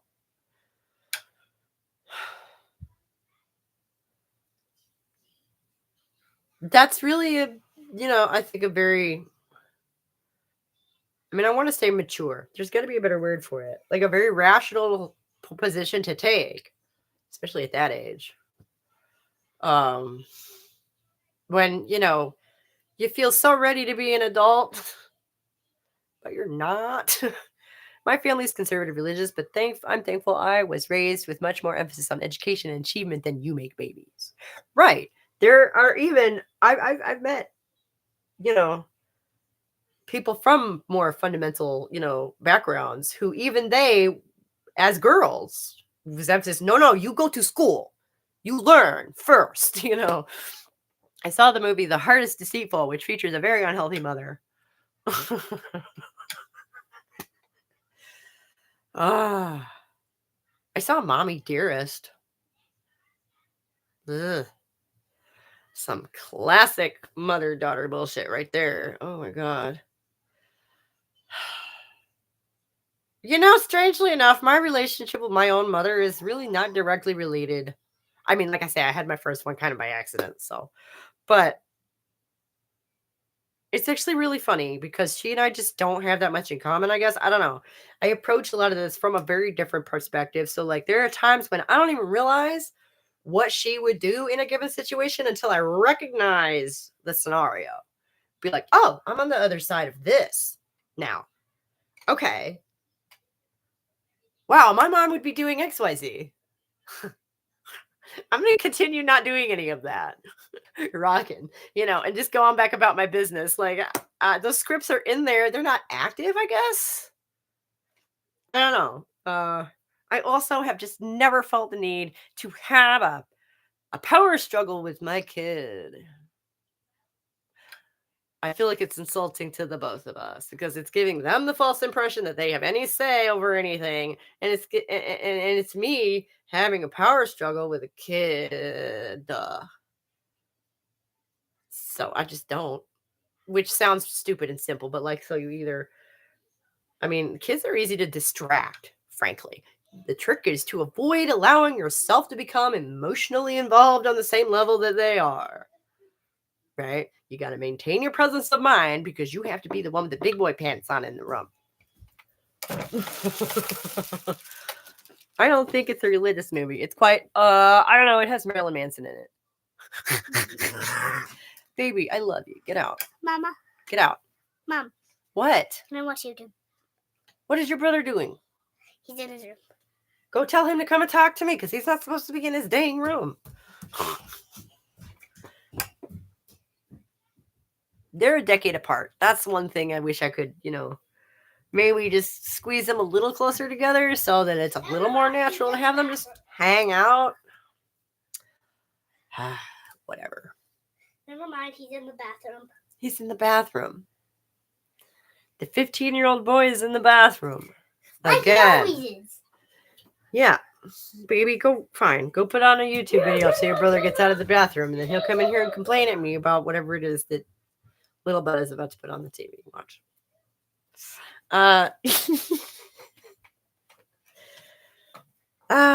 Memories. That's what we're doing. We're making memories and like, yeah. But so anyway, if you have a bad mother, if you can, do it, if you can approach it from a peaceful state of mind, it can be incredibly cathartic to simply choose not to do whatever bullshit they would have done. Just be like, no, I'm just not going to do that. I have a better plan. I'm going to do my plan and fuck that shit. And, getting to do that over and over and over and over across time has this strange cumulative effect of like, I turned myself into the mom in my own mind, if that makes sense.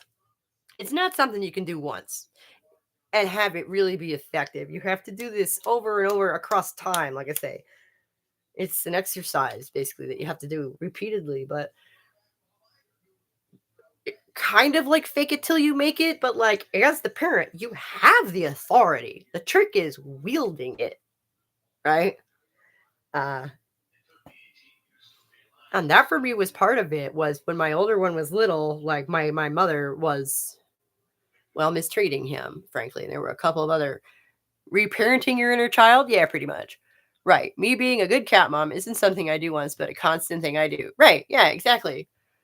Excellence is not an act, but a habit. Right? Yeah, exactly. Or, consistency is not an act, but a habit. Really, is what I guess I'm saying. Fuck excellence. We're just talking about healthy consistency here, upon which excellence can eventually be built. But like without that foundation, good luck being excellent at anything. Yeah. And not just for kids. Not just for kids, for everyone. I mean, what's the worst nightmare, even as an adult? Total upheaval, right? Your life completely falls apart. You lose your home, you lose your friends, you lose your spouse, you lose everything. Total upheaval. No one wants that. That's everyone's worst nightmare. Right. Yeah. No, consistency is important for everybody. You have to have a hook to hang your hat on. And the hook is a paradigm, and your hat is your mind. Okay. You need a framework through which to interact with the world. You just do. Yeah, it sticks when the sex it sticks when the spouse dies. Yeah. Yeah. I'm gonna break the tension just a little bit here by you telling a bad joke. What do you get when you get to play a country song backwards? You get your life back, you get your wife back, you get your dog back, and you get your truck back. Ah, sorry. Uh, I'm trying to keep it light. It is so hard this time of year. It really, really is. But like, so I'm just gonna be saying some goofy shit. Oh yeah. Also, I had 3 hours of sleep because, like, Monday was usually my development day now, and Monday was Christmas, so I didn't get any work done on Monday. So that whole video got done yesterday, y'all. That was a one day. You love bad jokes? Okay, cool. Because that's the only kind I know. Uh, here's my favorite. What's brown and sounds like a bell? Dung. I'm sorry. I'm sorry. I'm sorry. I'm sorry. Uh, do I drink coffee? Hell yeah. That's a good point. Where is my coffee? Cheers. Mm.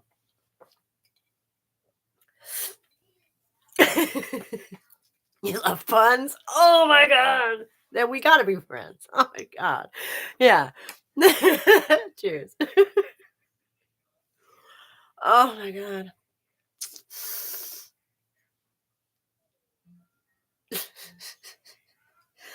Hmm.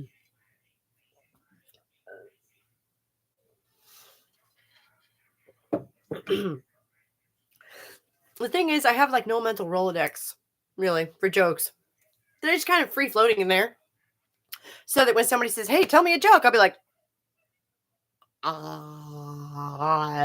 that one I just told you, basically. That's my go-to for everything. And like the ones that start popping up first are the ones about like, what do you call a a cow with no legs in a field? Ground beef. Ha, but right? Like, and I know a bunch of, you know, is my coffee cold? Yeah, it is. And like I know a bunch of dead baby jokes, which I'm not gonna tell because ew. Um, right? But like, and then there's the ones like, what do you call a man with no arms and no legs in a swimming pool? Bob. Dead baby jokes. Right, right, right. But they're stupid dead baby jokes. Bob. Right. Yeah. Thank you. They're like that. Okay. They're dead baby jokes, but like that. Like absurd, stupid. I'm still not going to tell them. But like that's probably half the jokes I can think of off the top of my head. This tells you the kind of people I've been hanging out with over the years. Huh. What do you call a guy like that on your front stoop? Well, come on. Come on. Come on. I know you know this one, Mary. What do you call a guy with no arms and no legs on your front stoop?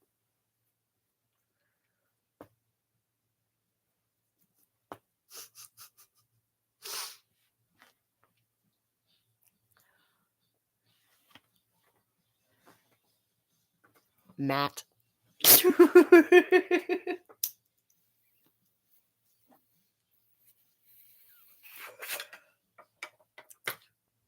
Yup. Thank you, Yam Yams. Okay. Now, what if you take both of them and hang them on the wall? What would you call them? You got two guys with no arms and no legs hung on the wall. What do you call them? You yelled and scared your cat? I'm sorry, kitty. Oh my god.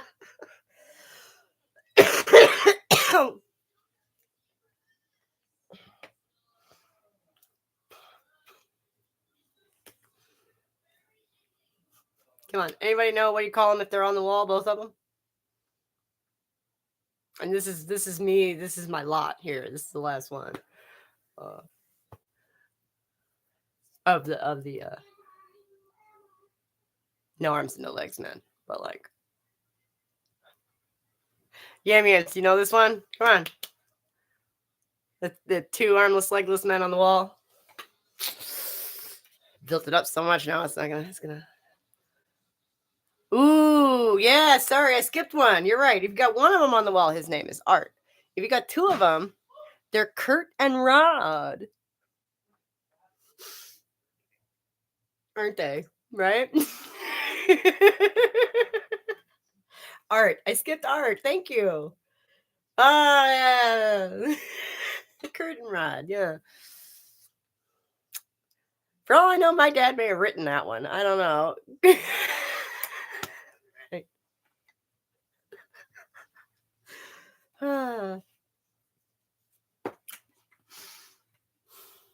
Or, another, and this is part of the reason I'm twisted, I think. Another one of our favorite, like, car ride games as a kid would be like, so, like, if a tin whistle is made of tin, right?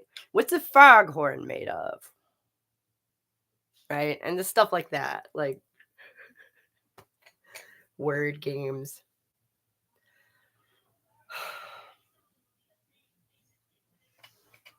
And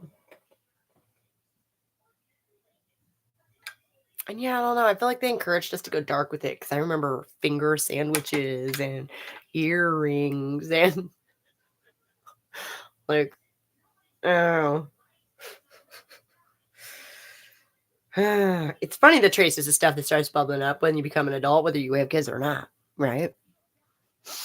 Did your parents speak Yiddish at all or completely monolingual? Oh, my mom has always had like a smattering of Yiddish, and I don't really know why.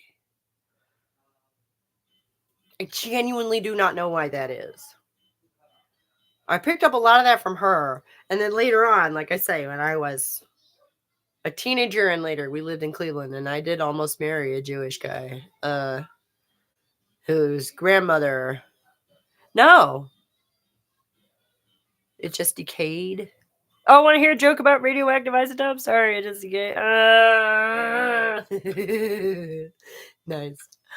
No, my mother grew up in Indianapolis. Around like white people. So, but yeah, rim shot.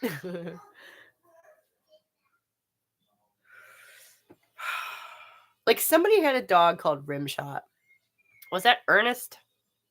Like somebody had a dog called Rimshot, and if I ever get it, like that is to me is like a perfect name for a dog.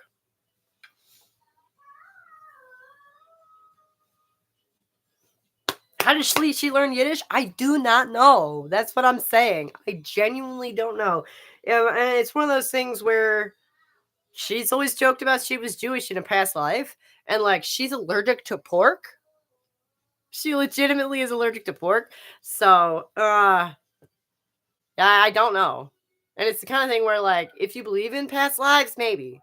I genuinely do not know. So, yeah, to the point where, like, I don't know how to make pork chops because we never ate them. Like,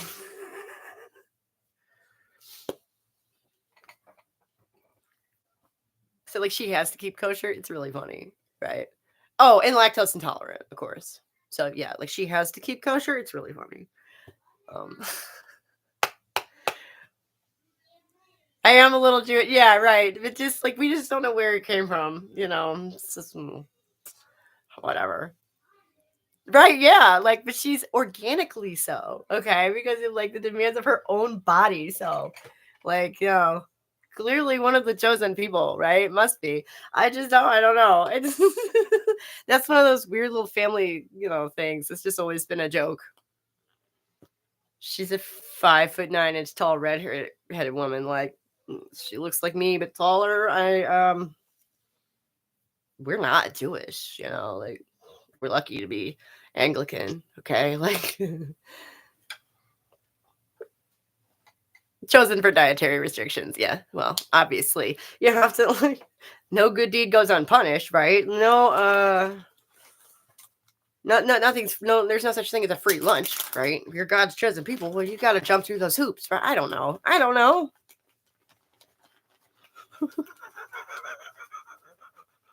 This shit made never any sense to me. Like, what I always wanted to ask was, why is God so worried about what you're eating? He runs the universe. Why is he worried about what's in my lunch? What the fuck? Chosen to be hated by every other. Well, they're just jealous, right? Actually, I legitimately do not know what that is. Quite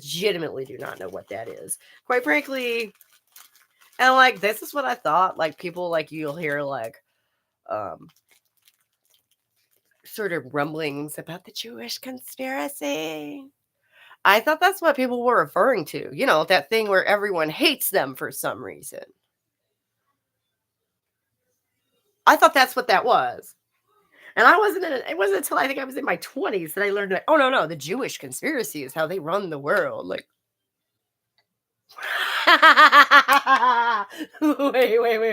wait. You're telling me the group of people that have been persecuted by every other group of people on the planet are secretly in charge of things? I'm sorry, I don't mean to belittle the struggle of the Jewish people, but that's some bullshit. That's nonsense. That's blah, blah, blah, right? That's crazy talk. I'm sorry. Just look at the world. That's not what's happening. There's like 12 of us. No, there's at least 12 of y'all just in Shaker Heights, Ohio. But yeah, there's clearly, I mean, like, it doesn't even matter how many, y'all could be the majority of the people on the planet. And it wouldn't matter because the logic of what I said still holds up, okay? No one is answering to you guys. It is the opposite of that. We all know each other. Oh, I know that's not true. Be cool if it was, though.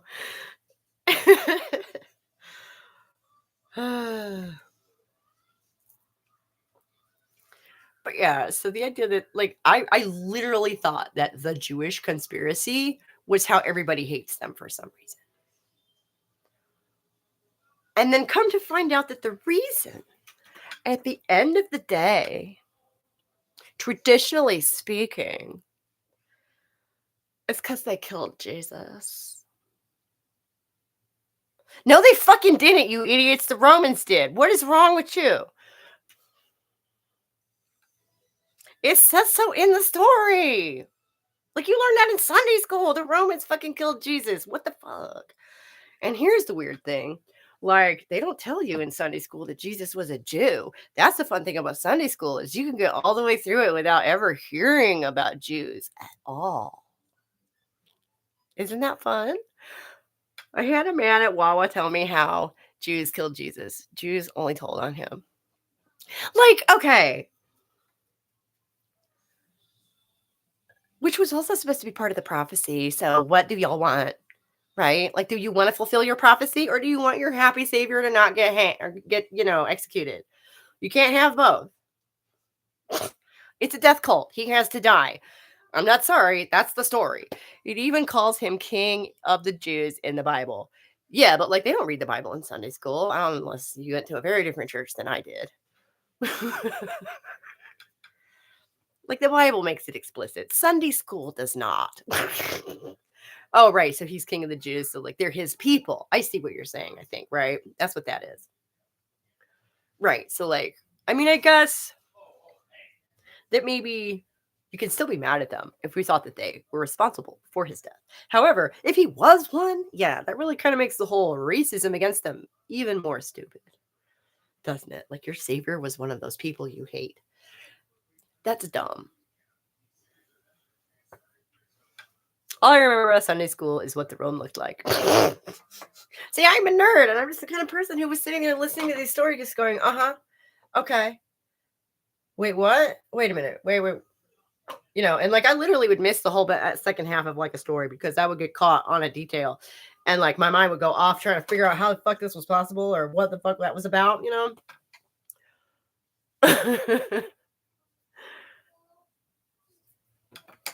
I went to Hebrew school. We had it on Saturday.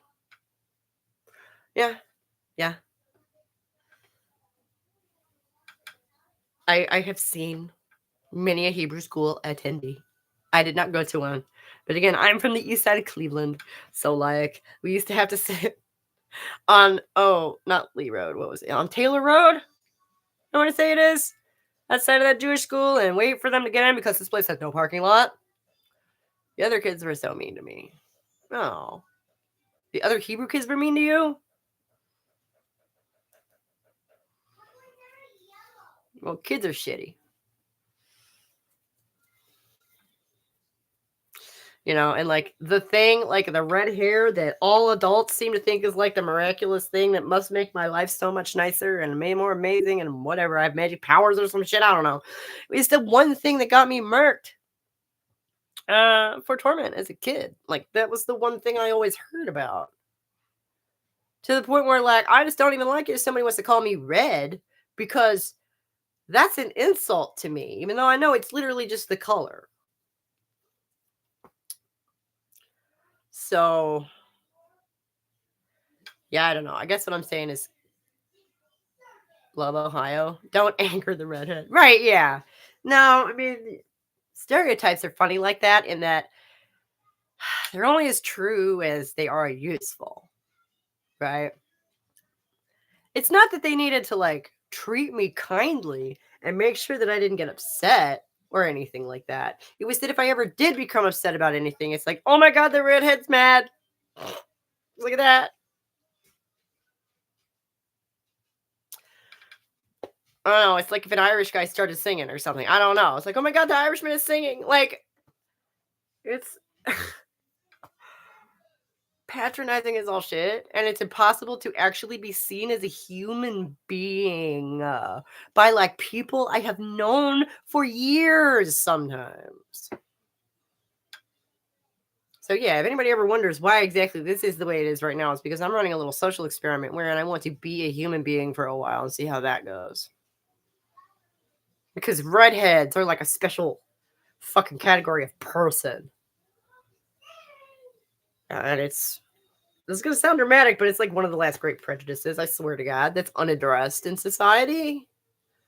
Um,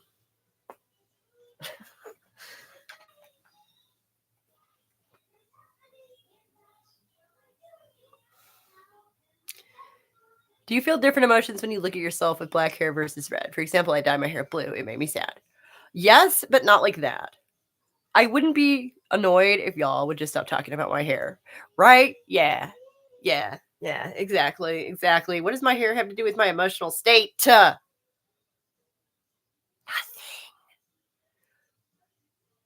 If it's not that, it's fetishization. I don't blame you. Right. Yeah, exactly. Like the number of dudes who've just assumed that I was some kind of nympho and got insulted.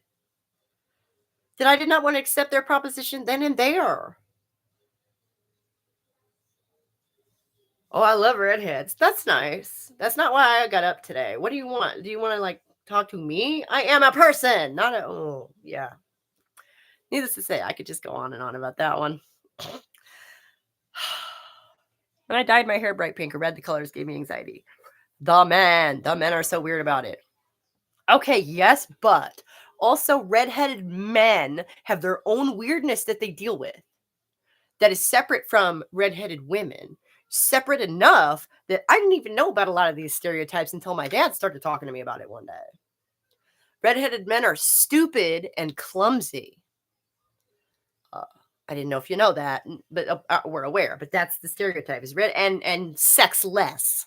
Strangely enough, like Ron Weasley. Okay, yeah, that's the cartoon. Or like I say, Ron Weasley is actually a material manifestation of this stereotype. Thanks, JK. And then there's like she should know better. Whatever. Because I feel like I've seen some old pictures of her with like strawberry blonde hair. I feel like she should have known better, but whatever. Internalized. There's not even a word for redhead hatred. I don't even know. So, but oh, what? Alfred E. Newman.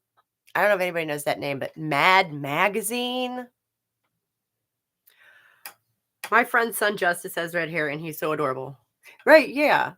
But like, man, we were just watching. Like, I can think we were just watching. Okay,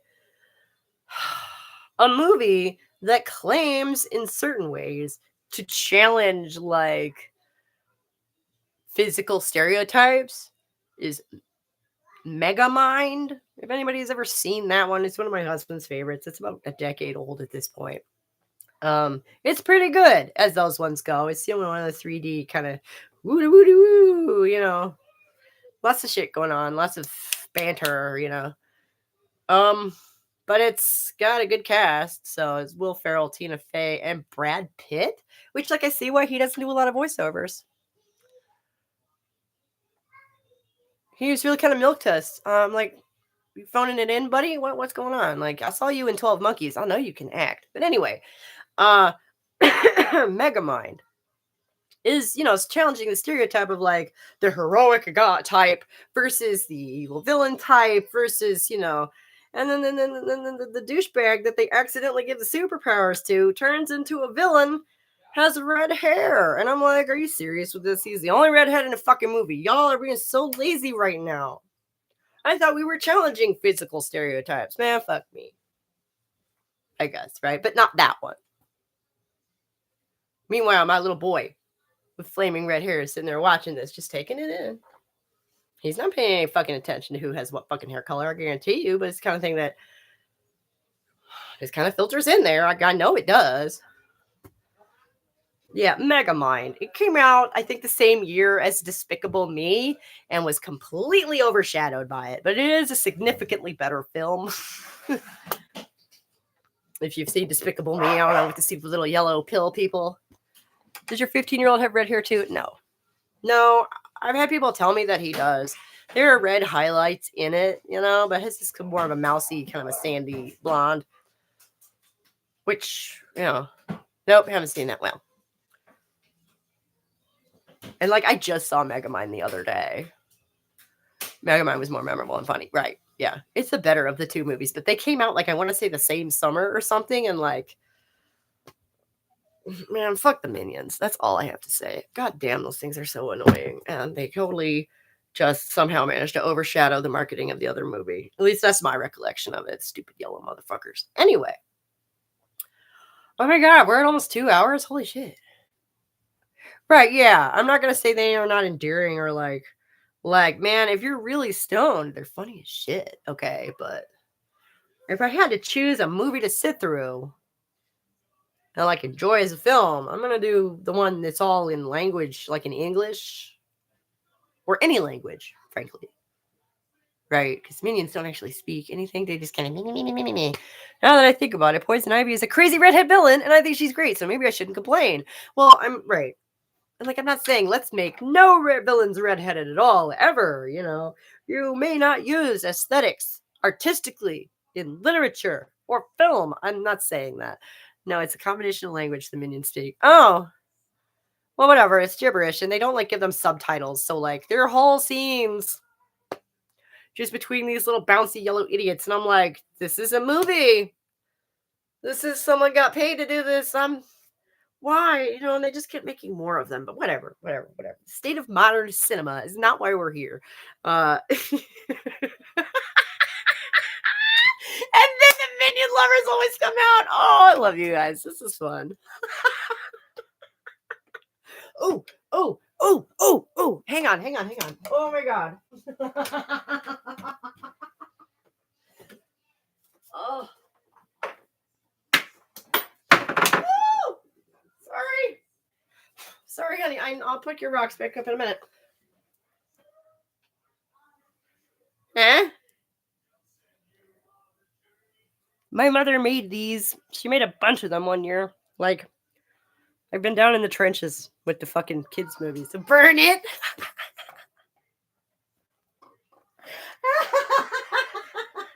You know what? He's been sitting on the shelf in my bedroom for like 7 years. He's had his torment.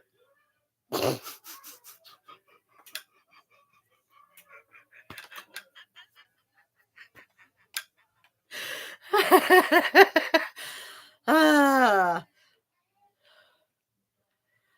He's a twisted dark soul, just like the rest of us now. He's family now. It's okay.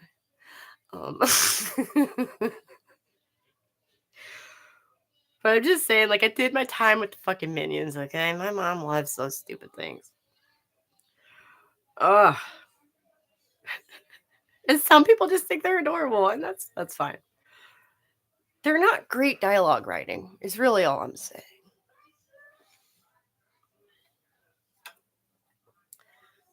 Or, perhaps there's such great dialogue writing that it's like 3D chess and it's way over my head. That's possible. But if they're just cute and funny to you, fine. They just annoy me. That's all. It's, opinions, But, like, the redhead stereotype thing, yeah, it's still very much alive. And that movie's 10 years old, but, like, I still see it all the time. And every once in a while, it was something. Never even seen that movie. Well, the Minion one. Take it in if you feel like some madcap, goofy, kid-friendly fun. Actually, that one's got some super adorable moments in it. Yeah. Like the original Despicable Me has some seriously cute moments in it, and the sequel's not bad either. There's a redheaded stereotype in the sequel, the girlfriend. Right? The manic pixie dream spy girl person. Couldn't just be a brunette, could she? Oh, no. They're not special enough.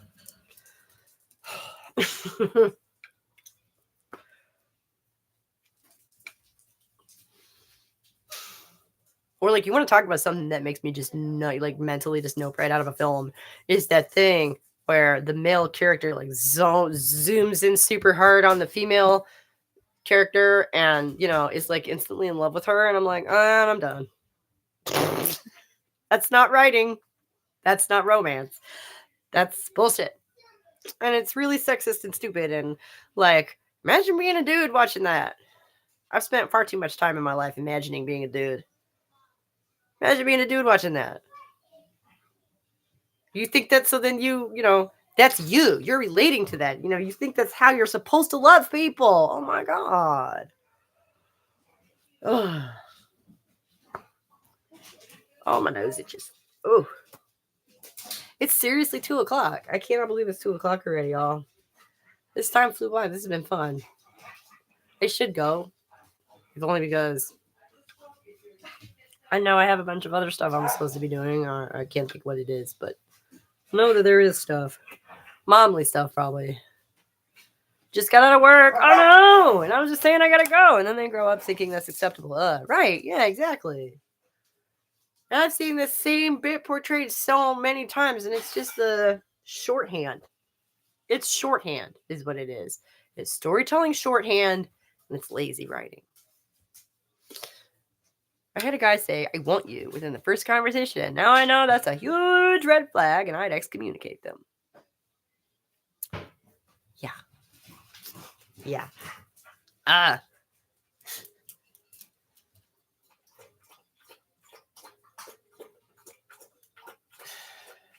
just had this whole thought process about like manic pixie dream girls and how like I think actually I've known some women, young women, especially back in the day, who I think a lot of exers may have done this. Just be persistent, wear her down. She'll fall in love with you in 3 years and it'll all be okay, right? Yeah. No, but so like the crazy as a defense mechanism.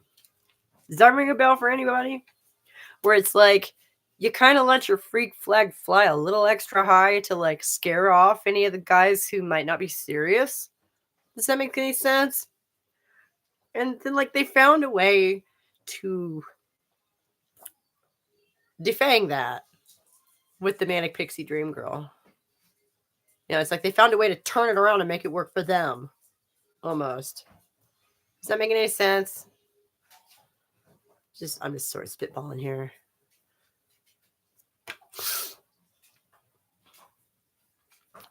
So, you know, I think that this crazy as a defense mechanism used to be more common.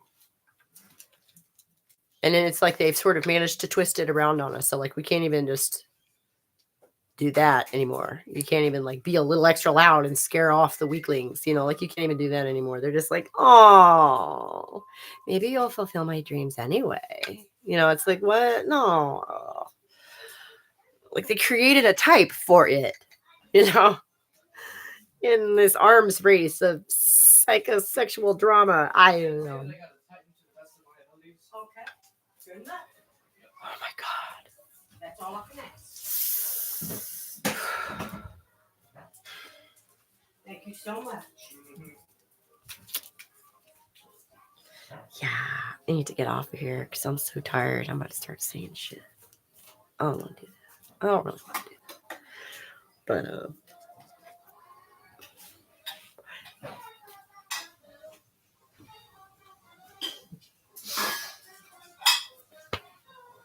take a nap? Nah, that's funny. I always thought it was like really flat thinking of colored hair as weird equals daddy issues and then the fetishization of that. Yeah. Yeah. Definitely.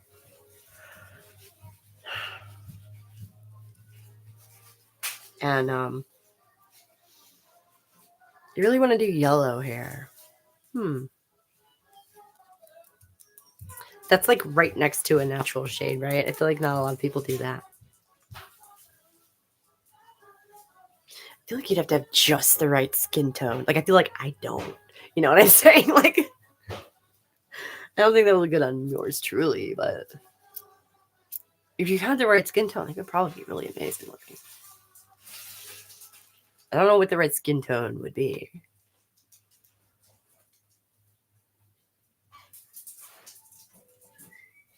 Oh my gosh, I'm so tired. My mind is just spinning off in directions, y'all.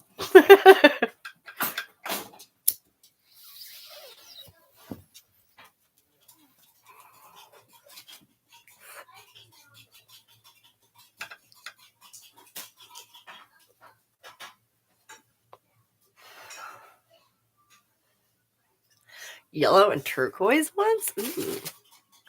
Yellow can look so cool. Love a bright, bright shade. So cute. Yeah.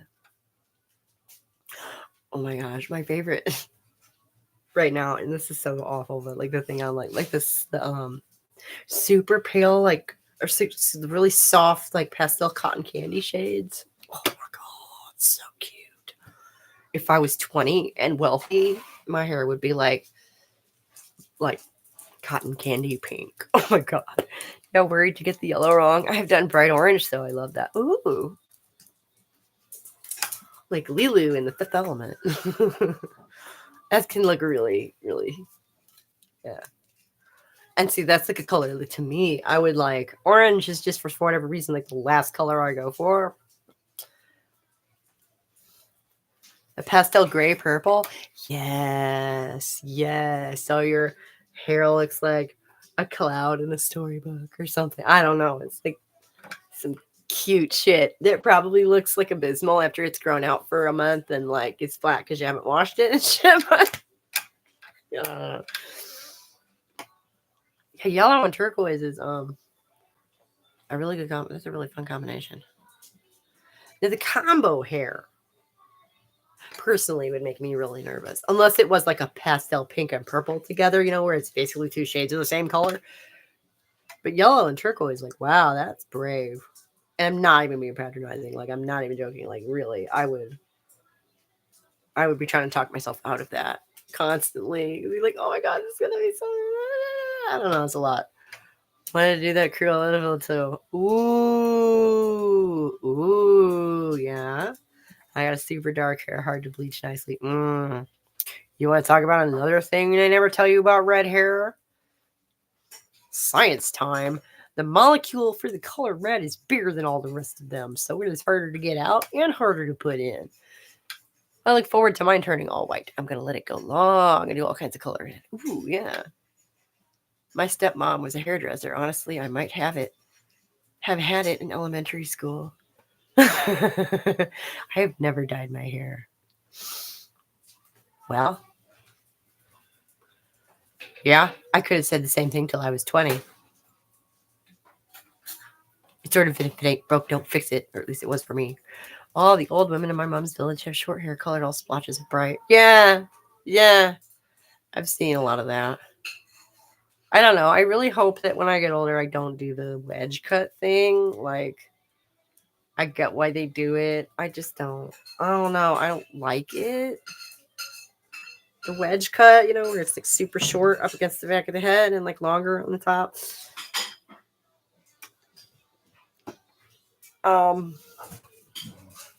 It's low maintenance and easy to wash and all of that. I don't know. I just hope that my style of haircut is never determined by whether or not I can wash my hair. I've had Amelie style bob for years and I want to do something radical. I've wanted an Amelie style bob for years, and this is what happens when I attempt that. So sounds so cute. I want to see a group all together like that, right? I found my look and perform, so I need to be See, and again, I'm super jealous because basically any straight haircut that's super cute I want and cannot have. So always want what we can't have, right? And I want the girly dudes, right? Yeah, exactly. It's oh well. I've had to learn to sort of just go with it, But like I have been growing this out for months, and I swear to God, it grows out, not down. And every once in a while, I will just take the straightening brush to it and have like 3 more inches of hair. I'm like,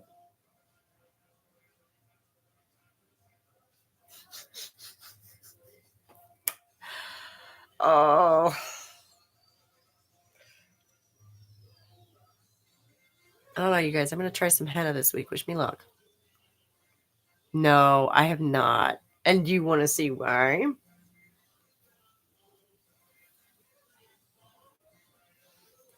Like, I have big forehead, big cheeks. Like, I have kind of a big Irish looking head and like a little face in the middle. And my ears stick out, and like, I don't know. I feel like the hair adds a pleasantness to the whole. It has a certain framing to the whole thing I got going on here that is pleasant and adds something nice. Thank you. It's called a widow's peak. You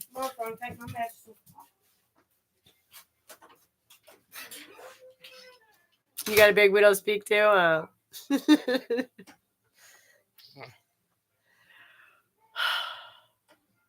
Like receding a little bit, hence the fringe. What up, Philological? You're late. Happy holidays.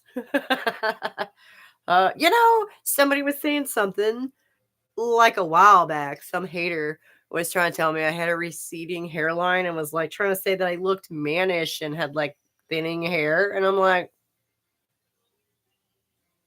you can't see me in the video, right? Like, if there is one thing I am secure about on this planet is that I have plenty of hair on top of my head.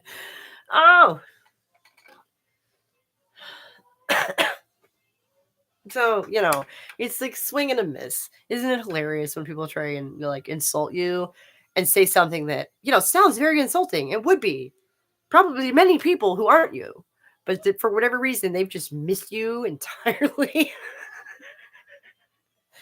Like, I'm 5'4", okay? Aside from just a little bit of a breadth to my with my hips to my shoulders, I would qualify as petite. Okay, I'm not a big person. Dirty little secrets out. And like, so the idea that I am mannish somehow also just strikes me as like, okay, I'm the shortest woman in my whole family, but okay. Because this is a genetics disorder I have sitting here really sucks as a woman more than it should have to. Yeah. No, and it runs in my mother's family. I'm not saying it'll never happen to me, but at the moment, you know what I mean? I'm under 5 feet. Literally stopped me considering transitioning. Yes. I used to say that I didn't want to trade in my one set of problems for a Napoleon complex. Because I was 5'4" and 20. Like, what am I going to do? Crack my legs open and like, what? What is that? Not the manlet life, please. Right. Yeah. I like it better than Mondly or Ling as a fun learning game. Oh. These are two different. Only 3 more subchapters to write. Ooh. So close to finishing your thesis. Good luck. That's exciting, right? When was you got an extension until next year? Was that next calendar year or next school year? I'm not sure that we ever clarified that. Are you coming up on a deadline again? Your hair even looks thick. I think that hater was just pulling out. See, and the video that they were hating on was like a while back, and I had my hair like pulled up in a bun and no fringe. Like it was completely different. Your deadline's in May. Oh, okay, cool. You're good then. Cool. So like, and like I have the high forehead and the widow's peak and everything. So like I could kind of see how from their perspective they might think that I could be insecure about something like that. And I'm just like, and a swing and a miss. Like I say, like I'm just not insecure about the amount of hair I have on my head. Call me privileged if you will. I don't know.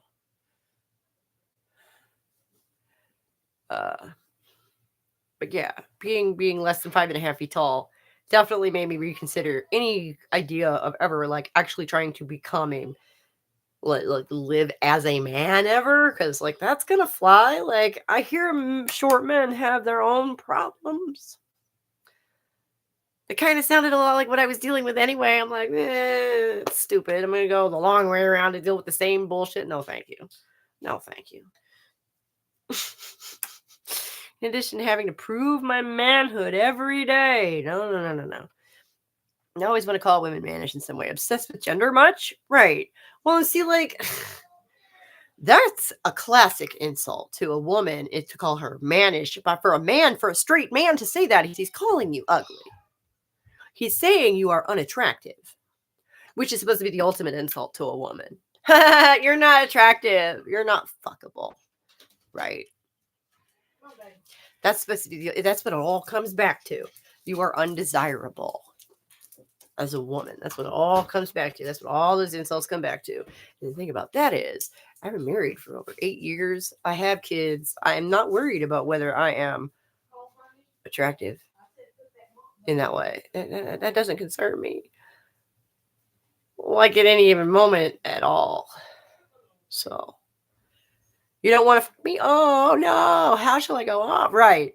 But, and it just demonstrates how everything to them really does go back to their dick. I swear to God. And I'm sorry, any and all male. My son just walked into the laundry room. Oh my God.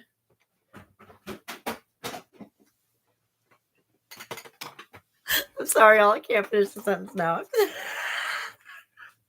You saw where I was going with that. Because why would that be the ultimate insult? Why is that the litmus test?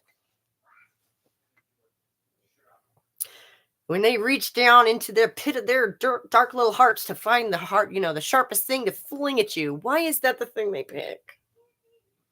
Because to them, everything really does come back to that. To men, that's a big insult to each other. Okay, it's funny because pretty much all women could have some kind of partner if they wanted within like 30 minutes.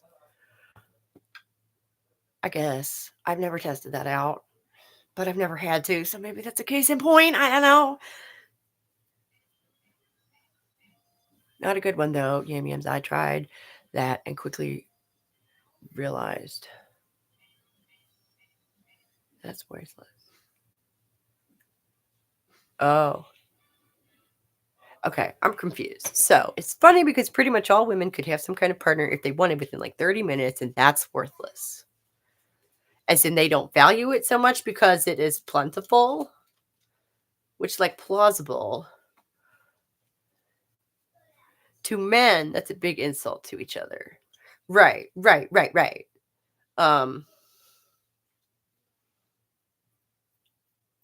I guess what I'm saying is that fundamentally it exposes a difference of approach on a very fundamental level. It's just neither here nor there necessarily. It's not necessarily good or bad. It just, it exposes the fact that basic level of, it's just not the same thing that cuts us there. It's projection. Right. They're trying to cut us where we, in where their most sensitive spot would be, is what I'm saying. And it's just not the same. The same thing that would cut us that way that they're attempting to is not the same. It's something else. I don't know what it is off the top of my head. And if I did, I probably wouldn't say it. Male attraction gaze is the most vast and useless resource in the world, but they want so bad for us to care about their validation via sexuality. Right. Well, and okay, you got to remember that they have also lived for a very, very long time in a whole paradigm constructed from this point of view. Everything. All the assumptions, all the books, all of the stories, all of the politics, all of the geopolitical drama and trade and everything was done within this paradigm, okay, of what is important from a man's perspective. And if you are a man, that's invisible to you because it's obviously what's important, right? Like, duh. At least generically speaking. So, again, the idea that some of them are just innocent enough that they don't realize this is plausible. They really can't stand that some of us don't want any mail at all, ever. That's true. And that seems like maybe something they may need to confront at some point, because there are certain behaviors that crop up when it's like that reflex is triggered somehow, and yeah, some of them be acting crazy when, like, yeah, it's like they seem like their access to females is threatened. Like, it feels like an animal level, like, reflex that gets triggered because some of them may start acting crazy. Yes. And that's just something that men are going to have to start looking at, okay? And I have some hope that such a thing may occur. That such a thing is occurring. I have seen, here and there, the odd guy who's like, I'm a man, so I have a male mind. I wonder what that's all about, and like, instead of trying to justify it, constantly. Which is actually fascinating to me now I think on it, because, a lot of this, like, compulsion to justify it seems to come back to their insecurity about having come from woman. Like, they're not the ultimate source. And baby, you are so ironic. I love you. Get out. One. Mom. What? You said you would be done. I did. And then I got to talking to some people. See, look. I'm your mom forever, okay? I'm ending the stream. No. If you do, you're going to be in your room for the rest of the day. Yeah. But I want to end the stream. No. I live in a sitcom. I didn't know if you guys knew this, but case in point. Get out. 2. I'm serious. Mom. What? You said you would end it by now. I did. And I will here in a minute. You know why? Because I got to go to the bathroom anyway. They're not coming with me in the bathroom. They're coming with you to the bathroom? No, they're not. Neglecting your children for internet women. You heard the man stream over. Yeah, right? That could not have been scripted better. I was like, that was pretty funny. I'm gonna have to go back and watch that later. I don't usually go back and watch these in case anyone cares. But that one I might. That was pretty funny. Oh, because shit. Where was I? I don't know. He's holding mom accountable. Yeah. I mean, that's the worst part is he's right. I've gone over by almost half an hour. I did need to go to the bathroom. And I don't know, do other stuff today at some point, probably. We still have a couple of Christmas presents to really dig into. He is good with his words. Yeah, he's 6.5, you know, and has 3 older siblings. So he was articulate pretty early because he was the only little one in the house. You know what I mean? Like, so he didn't get babied in that way. He kind of had to just keep up.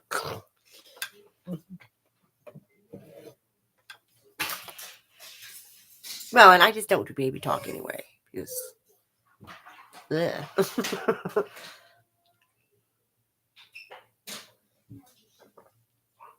actually, he's reached that point where he's realized that he's not a baby anymore, and that means something, and that he's not sure if he likes it or not. Because every once in a while, he will kind of revert to baby talk, but like, mind you, he doesn't realize that he hasn't talked that way. He never really did that.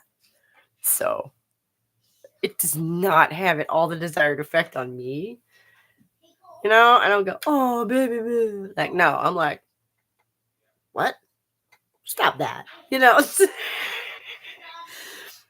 And it comes across as so weird. Actually, this child, when he was a baby, he looked like a Cupid doll, like one of those little plastering figurines, little angel, like with a little red loop on their head. I never did either. I have 31-year-old male coworker that does baby talk. It drives me crazy. Well, and like also my personal like watermark is off here because my younger sister, who was born when I was almost 4, was talking like an adult at 2 years old, which I didn't realize as a 6-year-old was weird. Yeah, that's definitely a red flag. I would stay away from that guy. I mean, does he just do it to you? Or, you know what? It's fine. Just stay away from that guy. It doesn't matter.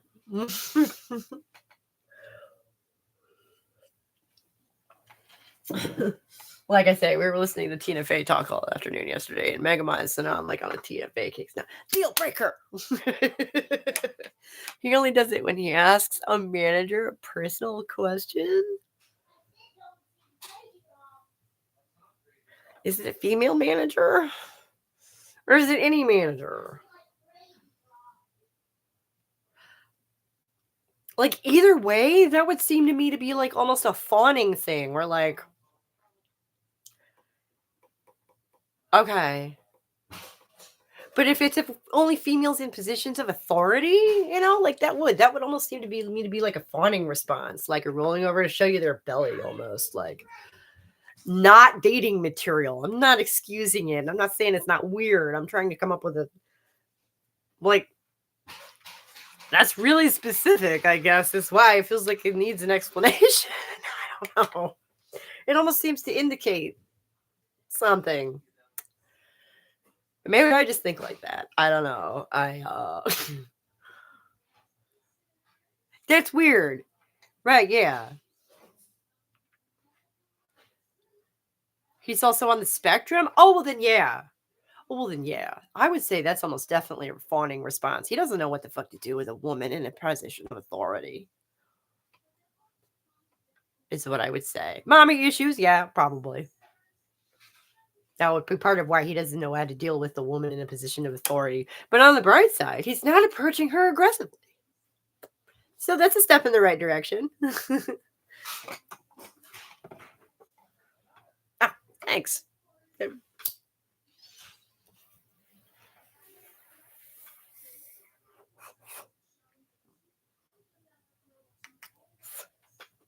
That's a strange usage of it. I will give you that. That's a weird application of it.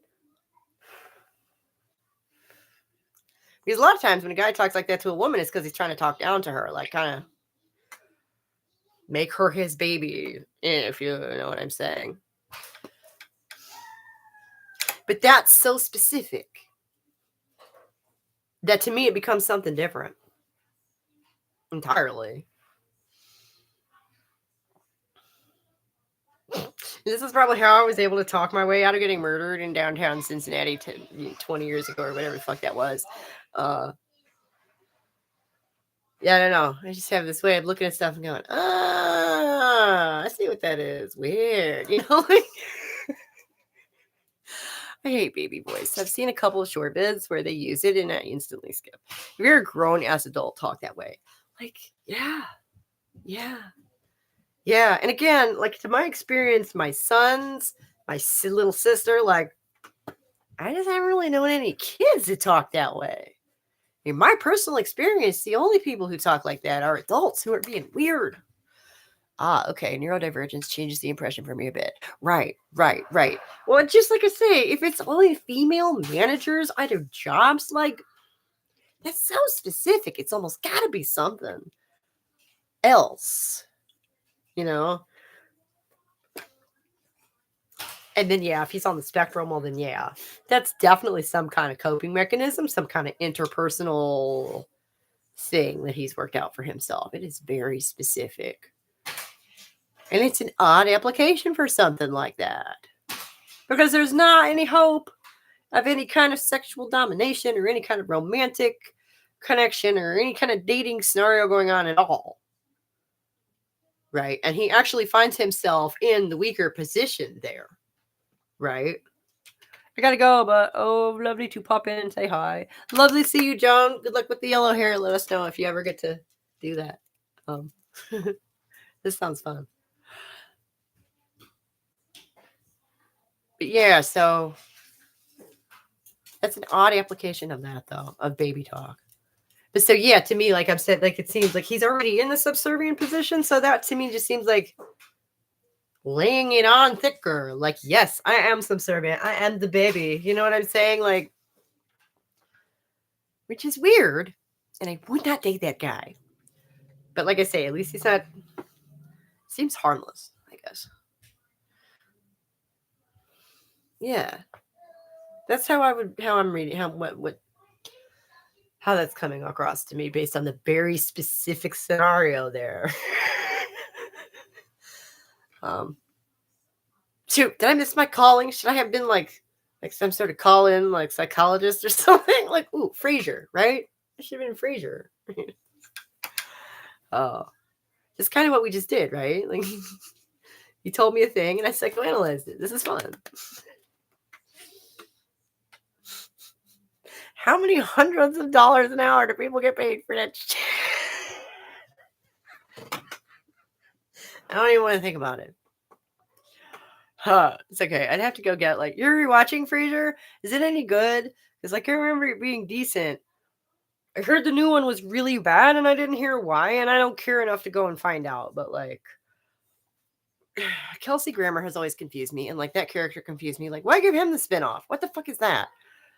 What up, Slightly Twisted? Hey, thank you so much for sharing my short this week. That thing blew up for me. Like, that was such a big deal for me. Thank you so much.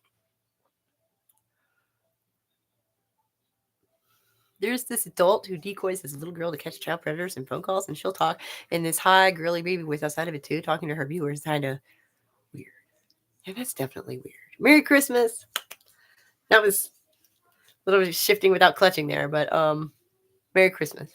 Yeah. And Happy New Year. And all that good jazz. Frasier is pretty good. Okay, cool. Like, I want to watch a show about, what's her name? Lucy? The maid from England? Like, I want to watch a show about her. And that was the problem for me, was I found her, like, just so much more compelling, like, as a character than any of those men. Yeah. Huh. Could I get either that one, Daphne. that one, or that one, or Yeah. that one? Lucy Letby, is that the actress's name? Could I do that. Mom. Huh. Could I get any other Pokeball that's not the Yes. originals? But not right now. Come on. Come on. We got a blaze going in here. Go on. Boo boo. Where's your brother? Watching something you don't like. Go tell him I said not to do that right now. Lucy Letby's the killer nurse. Oh, what'd you bring her up for? I don't know why I thought that character's name was Lucy. I have a Beatles thing. She's like Northern. I don't know.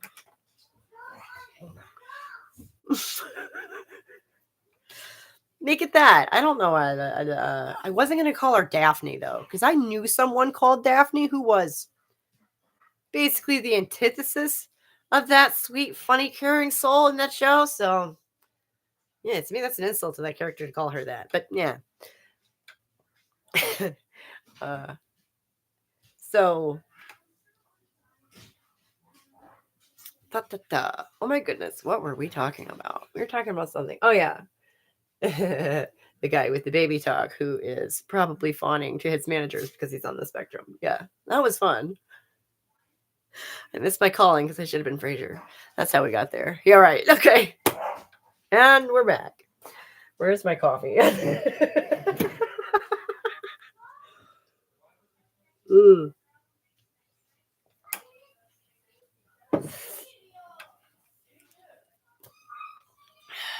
So, y'all want to go out on the porch and have a cigarette before we close this? Because I want a cigarette. Because I'm a bad person. You know, actually, it torments me just a little bit more each day, really. Just how cursed the habit that is. Oh, my God. Hindsight is 2020. 20 years ago, I didn't care, you know, so much about whether I lived or not. So, memories.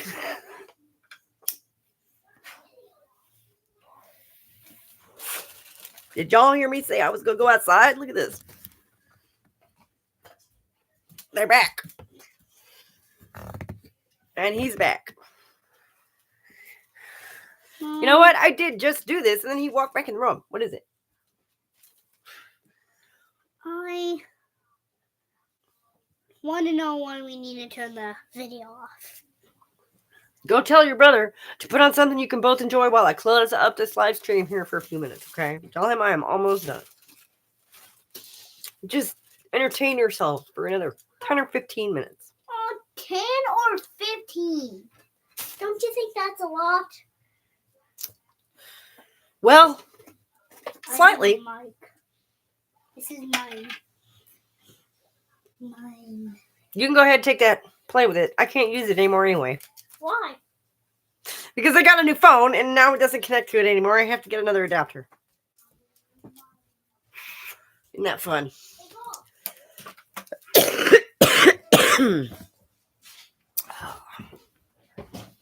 Oh, that's right. I have my hat. Oh, my goodness. I'm going to have to explain this to myself. Okay.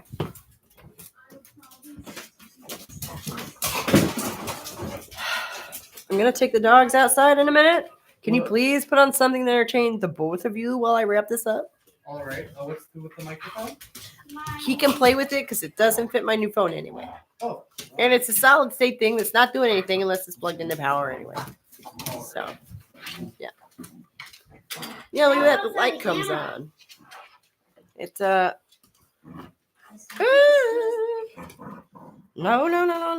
Okay. Oh.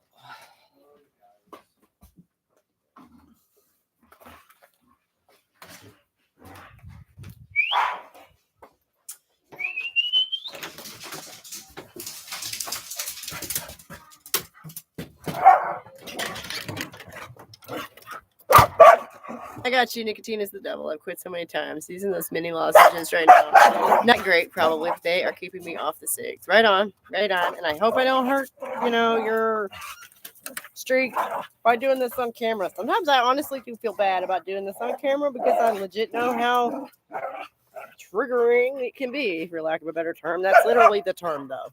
Right? Oh. On the other hand, I'm not gonna play around and like hide shit from you guys.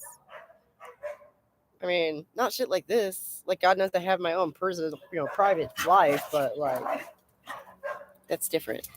You know what I'm saying? Oh.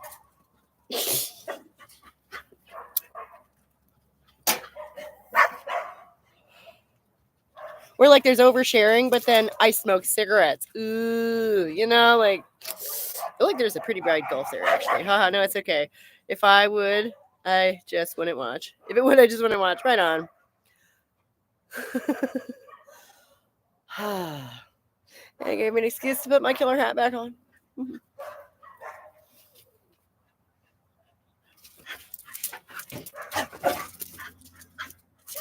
There's a benefit to getting older. I finally don't feel ridiculous wearing awesome hats. When I was younger, I kind of felt like I was like trying too hard. But now it's like, no, I'm 40. I can literally I can carry off pretty much whatever I want. I have a life experience for this hat. Although like I was saying earlier, it just looks like Lydia Dietz to me. It was funny because I didn't even realize. I knew it was reminding me of something. But from the beginning of Beetlejuice, where she's taking pictures of the house and shit, she's got a big old black straw hat on. I bet you. I haven't looked it up yet, but that's where I'm going with this. I'm like, oh yeah, I knew there was something. Or like funerals. The only reason I can think of anybody ever wears a black straw hat. It's kind of strange. Right. You ever wear your witch hat to special occasions? Not unless it's Halloween. Because, I mean, it just seems like a bit much. Like, it's not a real thing. I mean, that's like an Irishman walking around with like a patch around his neck labeled a leprechaun. Like, there's not really a leprechaun in there. They don't exist. Like, you know what I'm saying? It's not a real thing, witch hat. I know I use it as like a thing on the channel because it's a symbol, but it's about as real as the witch cult in medieval Europe, right?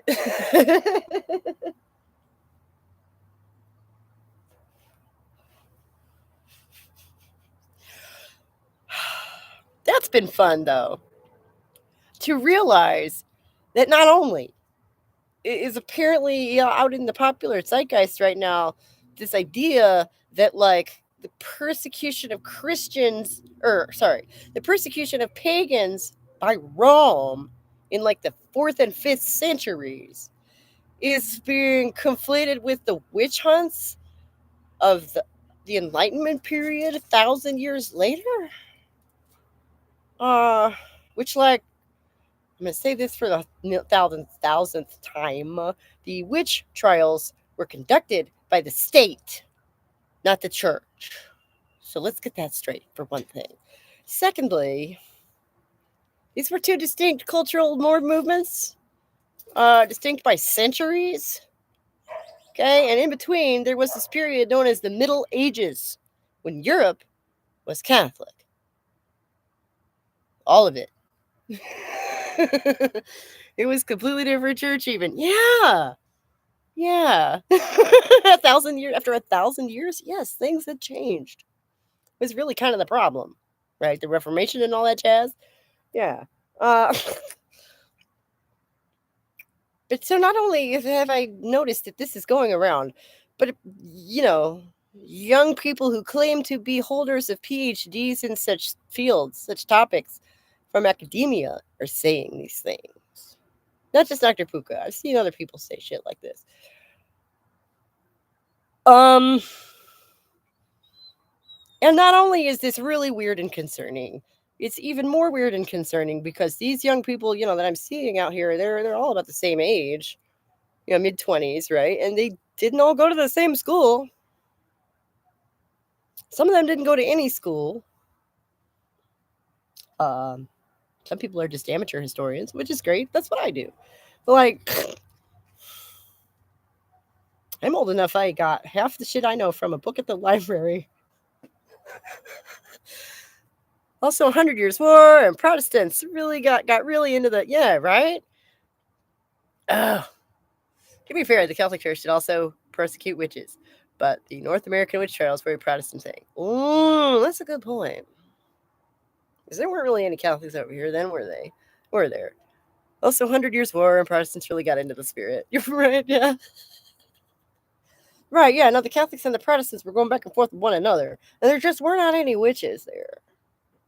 Not really. There were not any pagans there because they'd been wiped out 1,000 years earlier. Hello. So, the story makes a hell of a lot more sense, I think, if you actually understand that this is like a step through history and not one big thing that happened. And, like, basically what they're implying is that the Middle Ages, that period when all of Europe was Christian, that never happened. There's a hot take. If the Middle Ages never happened, basically, culturally speaking, that's what they're saying. And I would debate that. Philological. Your PhD's literally in medieval stuff, right? You ain't in here. Like, it happened. Am I totally off base here? Here's a good topic to end on. Did the Middle Ages actually happen? Inquiring minds want to know.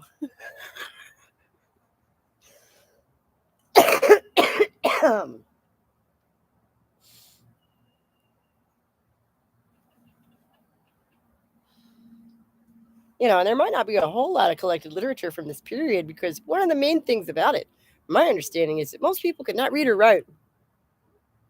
That was one of the main drivers, actually, in the whole Reformation, Enlightenment thing. Was a lot more people who were being taught to read and write. So it's really the only way to keep that many people under the same belief system is that, none of them actually get the opportunity to think a whole lot for themselves about any of it. So, you got to hand it to them. They had a lock on it there for a good long while. But they did. They actually did do that. Yeah, and how insulting is that to the entire modern period as a reaction to that iron grip that the church had on Europe for a good 1,000 years? The entire modern period has been a reaction to that. And how insulting is that to all of us and all of our modern forebears? To just be like, nah, that didn't happen, though, because the witch trials weren't to cover for misogyny. This is a whole lot of shit that we're throwing away in order to debunk the witch myth. Like, am I reading too much into this? This to me is a logical extension of this. And it's just so weird. And so lockstep. Which is also weird. Make it that what you will. I don't know what to make of that, but it is everywhere. And I'm not be like, it's all over TikTok, so it's everywhere. No, like, I don't even do the TikTok, okay? And at this point, I have almost 500 subscriptions on my YouTube channel. I think I give the algorithm an aneurysm when it tries to recommend things to me. Because half the time, it literally just recommends shit to me that I've already seen. Like 4 years ago, like, hey, you want to watch this again? Like, no. Where did everybody go? Oh, come on. We were spitting fire there for a minute. Oh.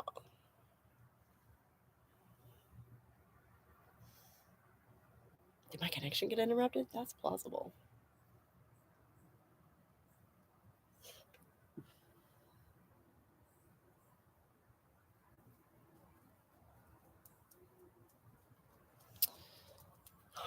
We got however many minutes that is.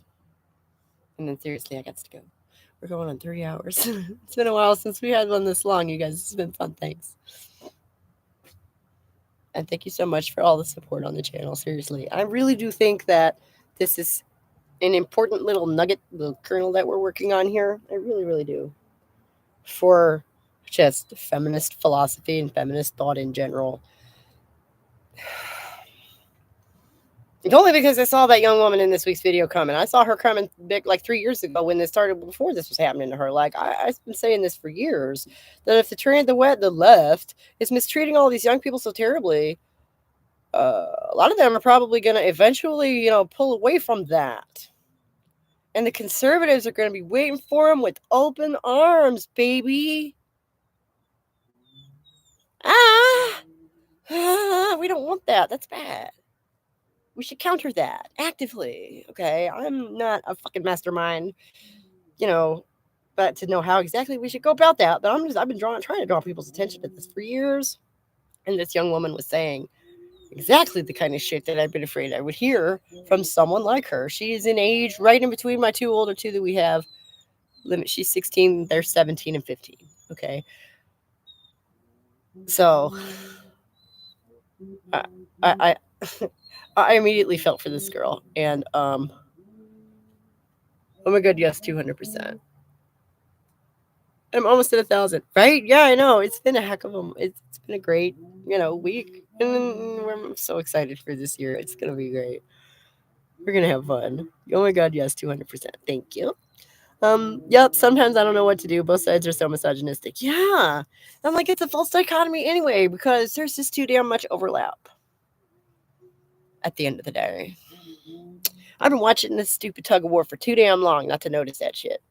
I've been chased out of so many leftist spaces for having science-based takes on trans issues that right-wing spaces have embraced. Right. Right. Which, like, that doesn't change their politics, though. Does it? Which is insidious. But it didn't work for the lefties, and it's not going to work for the right-wing people either. Embracing science doesn't necessarily change your politics.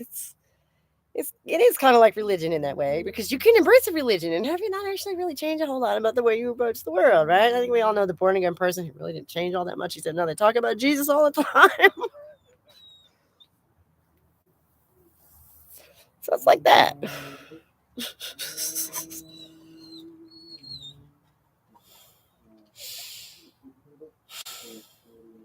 Performative. It's like, who are you performing for? Who are you trying to fool here? Oh,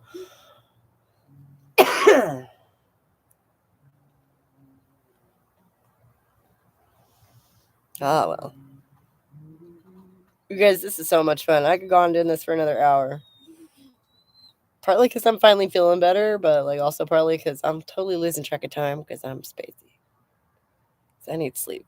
I'm not gonna get it for a little while, but thanks so much for hanging out with me. It has actually turned out into a pretty day.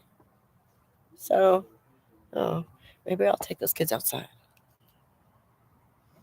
Crazier things have happened. So yeah, y'all have a good week and happy New Year, and I'll see you in the next one. Bye, guys. Yep, let's do it.